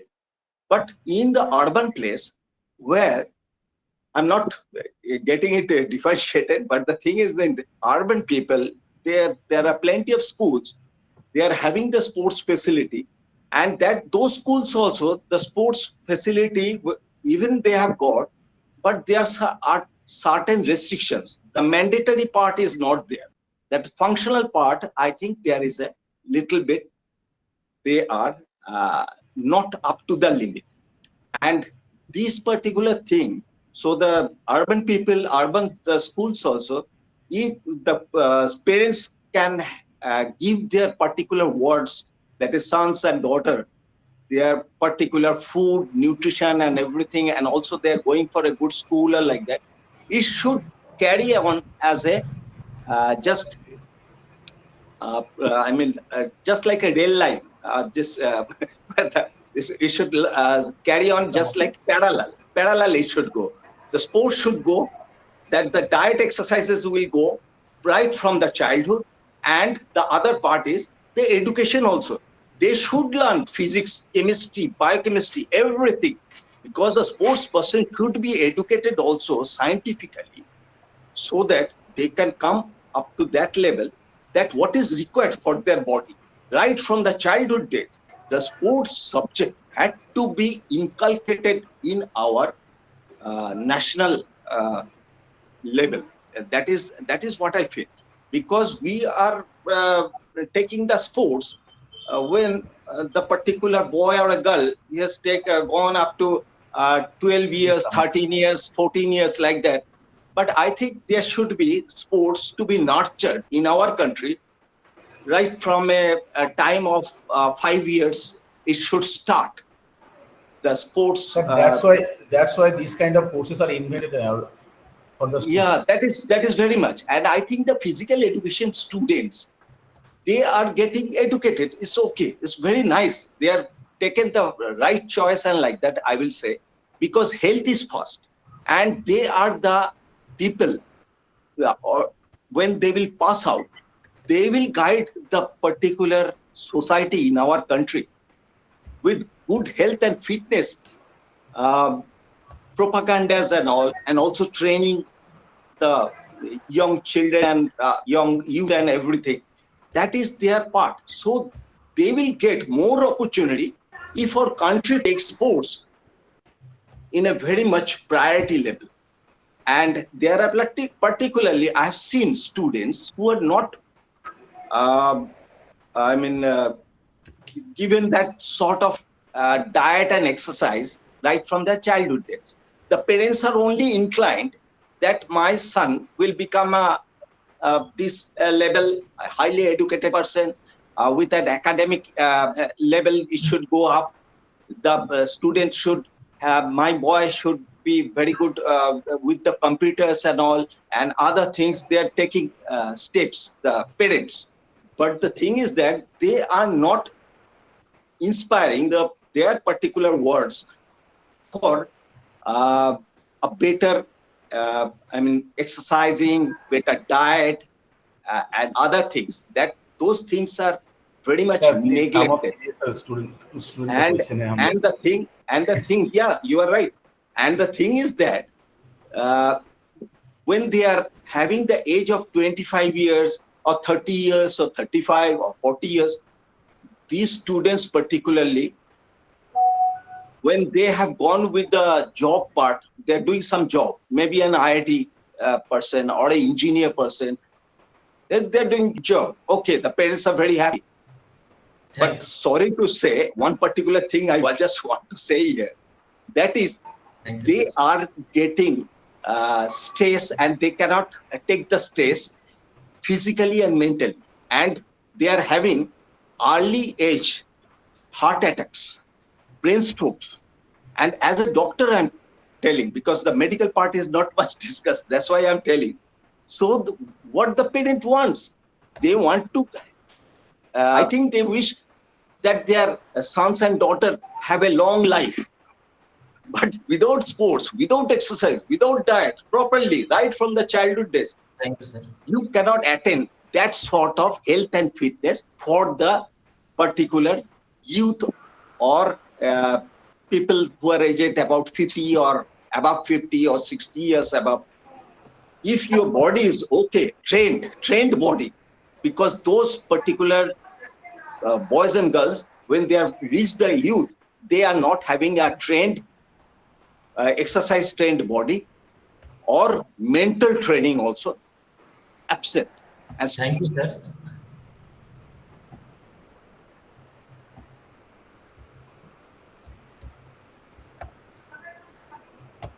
Thank you sir, আপনাকে অসংখ্য ধন্যবাদ। এবার আমরা আমাদের পরের কোশ্চেনগুলো মৃত্যুঞ্জয় একটু নিয়ে নাও। सर कुछ क्वेश्चन है चैट बॉक्स में, बंगाली में लिखा हुआ है।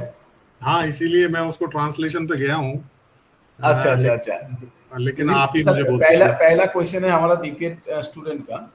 जी जी जी, जो रीक गड़ा है, is it possible to blended learning has create some smart classroom environment? Of course smart learning environment दे सकता है, क्यों नहीं दे सकता है। जब ऑनलाइन लर्निंग की हम बात कर रहे हैं और जब वहां पर हमारे पास अगर फुल्ली गजेट्स अवेलेबल हैं तो हम वहां पे वीडियो प्ले कर सकते हैं, हम वहां पे उसका एनालिसिस कर सकते हैं, हम उसके बहुत सारे चीजों को जो हमको हैंड ड्राइंग करनी पड़ती थी पहले जब ट्रेडिशनल क्लासरूम टीचिंग में है, वो हमारे पास अवेलेबल चार्ट हो सकता है, पिक्चर हो सकता है, डायग्राम हो सकता है, आपका डेटा हो सकता है, कुछ भी हो सकता है। तो स्मार्ट लर्निंग एनवायरनमेंट तो क्रिएट करेगा ही definitely blended learning. It is directly related to with this ही only. Yes, you have appropriately understood this, I would say आपने इसको सही समझा है। Blended learning is one of the small segment of smart learning environment. Thank you. एक और question, एक और बंगाली में क्वेश्चन है सर। ओईआर सिस्टम के लिए जो बच्चा due to economical problem school छूट गया है सर, उसको हम कैसे थ्रू ओईआर इंक्लूड कर सकते हैं इस education system? It's not OER. You will not use OER for that. Rather, you will use the MOOC courses and the courses which are online available. जो कोर्सेज ऑनलाइन अवेलेबल हैं, degrees जिसमें उसको degree मिल सके, जिससे उसको job मिल सके, और उसके साथ साथ यदि वो और कुछ सब्जेक्ट रिलेटेड वो सीखना चाहता है तो फिर MOOC कोर्सेज को जो है वो अडॉप्ट कर सकता है। अब उसका एजुकेशन किस लेवल पे छूटा है तो उसके लिए फिर वो देखने और समझने वाली बात है। उसको सबसे पहले एक गाइडेंस की जरूरत है, एक गाइड की जरूरत है। whether he left from 5th onward or whether he left from 8th onward, 8th class onward or 10th onward, उसने कब और किस जगह पर किस परिस्थिति में या किस लेवल पे छोड़ा है, तो उसके हिसाब से उसको एक गाइडेंस की आवश्यकता पड़ेगी, जिसके लिए उसको एक अच्छे टीचर के पास जाना पड़ेगा, वहां से उसको पूरी हेल्प मिल पाएगी। यहाँ पे डिटेल ना आप मुझे बता सकते हैं और ना फिर मैं बता पाऊंगा। तो it's also an very good question, but we can take help of online education system to some extent for these kind of students. ऐसे विद्यार्थियों के लिए आप ये सेवाएं ले सकते हैं। Please continue. এর সঙ্গে আমি একটু বলে রাখি আমাদের শিক্ষার্থীদের জন্য, আমাদের বিপিএড সেকেন্ড সেমিস্টারে ইনক্লুসিভ এডুকেশন কোর্সের কন্টেন্টের মধ্যেও এটা ইউনিট 4 এ বিষয়গুলোকে ইনক্লুড করা আছে, যে কিভাবে আমরা আজকের দিনে যারা পিছিয়ে পড়া বা স্কুল থেকে বা কলেজ থেকে বিচ্যুত তাদেরকে আমরা কিভাবে মেন ট্র্যাকে ফিরিয়ে আনতে পারি এডুকেশন সিস্টেমে। Thank you Sanjeev. Sir next question आपने ऑलरेडी आंसर दिया हुआ है, who enrolls in MOOCs and why do they enroll? Please follow the chat box. Ujjwal, please follow the chat box. Sarah has already getting answered. ये तो पूरा lecture ही उसी के ऊपर था कि एनरोलमेंट का क्या फायदा है, क्या उद्देश्य है और कौन कौन इसका लाभ ले सकता है, ये मैंने उसके बारे में बताया है। और एनरोल कोई भी कर सकता है, एक विद्यार्थी भी कर सकता है, एक शिक्षक भी कर सकता है। एक जो है जो मैडम अभी आई थी, जो सबसे मैं तो कहूंगा सबसे सीनियर मोस्ट जो हमारे बीच में जुड़ी हुई थी, है ना, वो भी उसको ज्वाइन कर सकती है। उनके लिए भी मैंने कहा कि आप भी ज्वाइन कर सकते हो, जो भी ज्ञान अर्जन करना चाहता है, ज्ञान वर्धन करना। Thank you very much sir. सब लोग जुड़ सकते हैं। तो ये एक उदाहरण तो हमारे सामने सारे आ ही चुके हैं। मैं उन्हीं को रिपीट कर रहा हूँ केवल। Please continue. Sir thank you sir. Okay, welcome sir. আর কোনো প্রশ্ন আমাদের চ্যাট বক্সে নেই। অনেক অনেক ধন্যবাদ সবাইকে প্রশ্ন করার জন্য। एबार हम कुछ सजेशन लेते हैं हर एपिसोड में। हम इस बार जो सेकंड डिस्टिंग्विश स्पीकर रहे हैं अध्यापक परिमल देवनाथ सर को आग्रह करेंगे, सर आप अनम्यूट करके कुछ बात रखें। Sir. Thank you. Today I am an odd man in. I don't have any basic knowledge to ask any question, because one should have the basic minimum knowledge to ask anything about a matter. I don't have that much, but I must congratulate Dr. Rajkumar for bringing before us such an unique advantage to enhance our knowledge. If someone doesn't have the opportunity to go and receive formal education by going to an educational institution, he or she can get that knowledge by this methodology, these two MOOC and OER, about which I have no knowledge of. And I feel proud of Dr. Rajkumar also, because he at this moment belongs to such an institution where I did my master's degree. And like him also, it is during 76-78, I was also awarded gold medal for coming out first with first class. So I feel proud of you, sir, being an alumni of this institute. And nothing to add. I must congratulate you to giving us an opportunity to enhance our knowledge, because I believe that there is no end of learning. So long we live, so long we learn. Thank you. অসংখ্য ধন্যবাদ sir. আপনার Thank you very much, sir, for such a motivating words. Thank you very much. Sir Parimal Debnath sir retired professor Jadavpur University West Bengal बात कर रहे थे अभी। স্যারকে অসংখ্য ধন্যবাদ আমাদেরকে এরকম মূল্যবান সাজেশন এবং এরকম ভাবে আমাদের অনুপ্রেরণা যোগানোর জন্য। এরপর আমরা আর কোনো প্রশ্নোত্তর পর্বে যাব না, আমরা সরাসরি আমাদের অনুষ্ঠানের একদম অন্তিম পর্বে আমরা পৌঁছে গেছি। আমাদের মধ্যে উপস্থিত আছেন আমাদের মহাবিদ্যালয়ের শারীর শিক্ষা বিভাগের অধ্যাপিকা ডক্টর নিতু দত্ত মহাশয়া, যিনি আজকের এই অনুষ্ঠানে ভোট অফ থ্যাঙ্কস দেবেন। আমি দিদিকে অনুরোধ করছি ভোট অফ থ্যাঙ্কস দেওয়ার জন্য। थैंक यू डॉक्टर मृत्युंजय दास। हमेशा मुझे राजकुमार सर को सुनना बहुत ही अच्छा लगता है, क्योंकि वो बहुत ही अच्छा हिंदी और इंग्लिश दोनों बोलते हैं। Well, I go for it. Good evening honourable dignitaries, distinguished guests, respected principal sir, Dr. Devaprasad Sahu, and dear participants. I am Dr. Neetu Datta, serving as Assistant Professor, Seva Bharati Mahavidyalaya. In behalf of my college, an entire fraternity, and the organizing committee, I feel immense pleasure to take this opportunity to propose vote of thanks to our eminent speaker, Dr. Rajkumar Samar sir, Associate Professor, LNIPE, Gwalior, MP, who spared time from his busy schedule to grace this session of Alapun.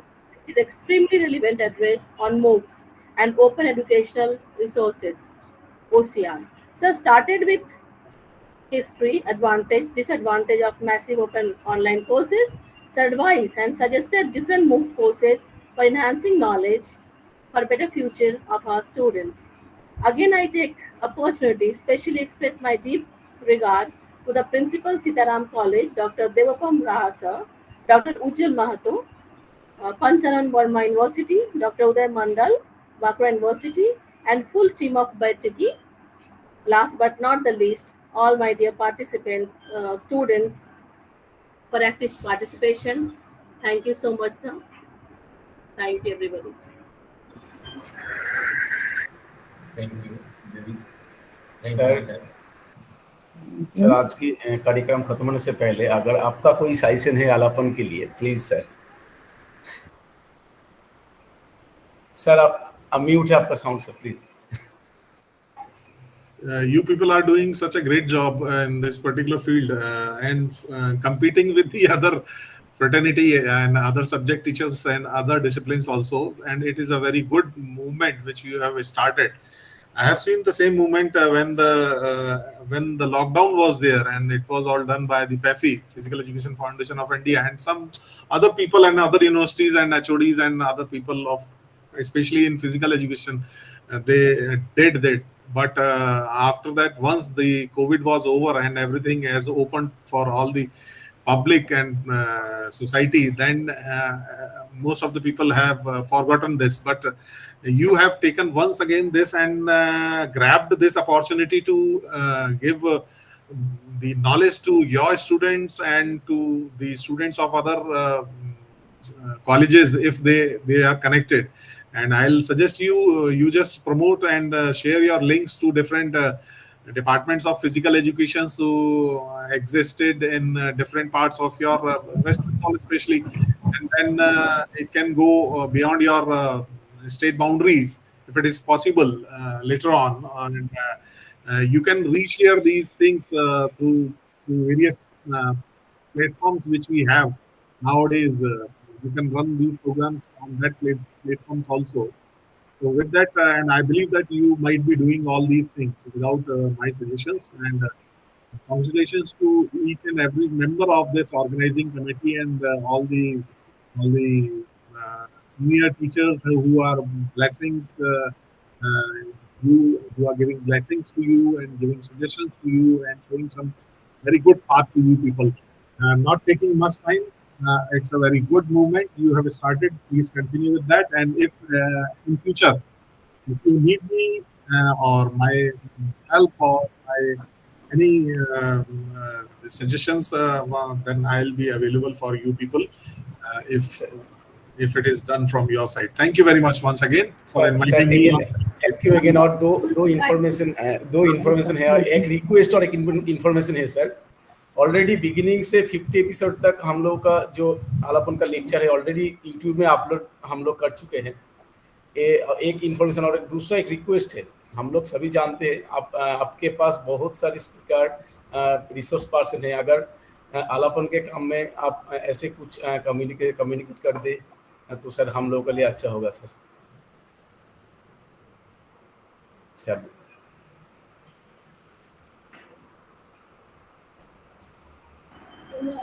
Sorry to interrupt মিথুনে, তুমি বলতে চাইছো sir খুবই ভালো good speaker he can suggest us, তাই তো?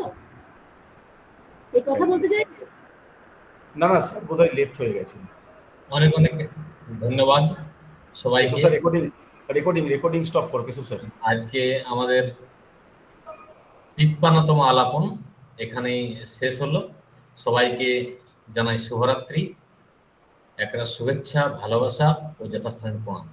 সবাই ভালো থাকুন, সুস্থ থাকুন, আমাদের সঙ্গে থাকুন, আমাদের আলাপনের পাশে থাকুন। নমস্কার, প্রণাম।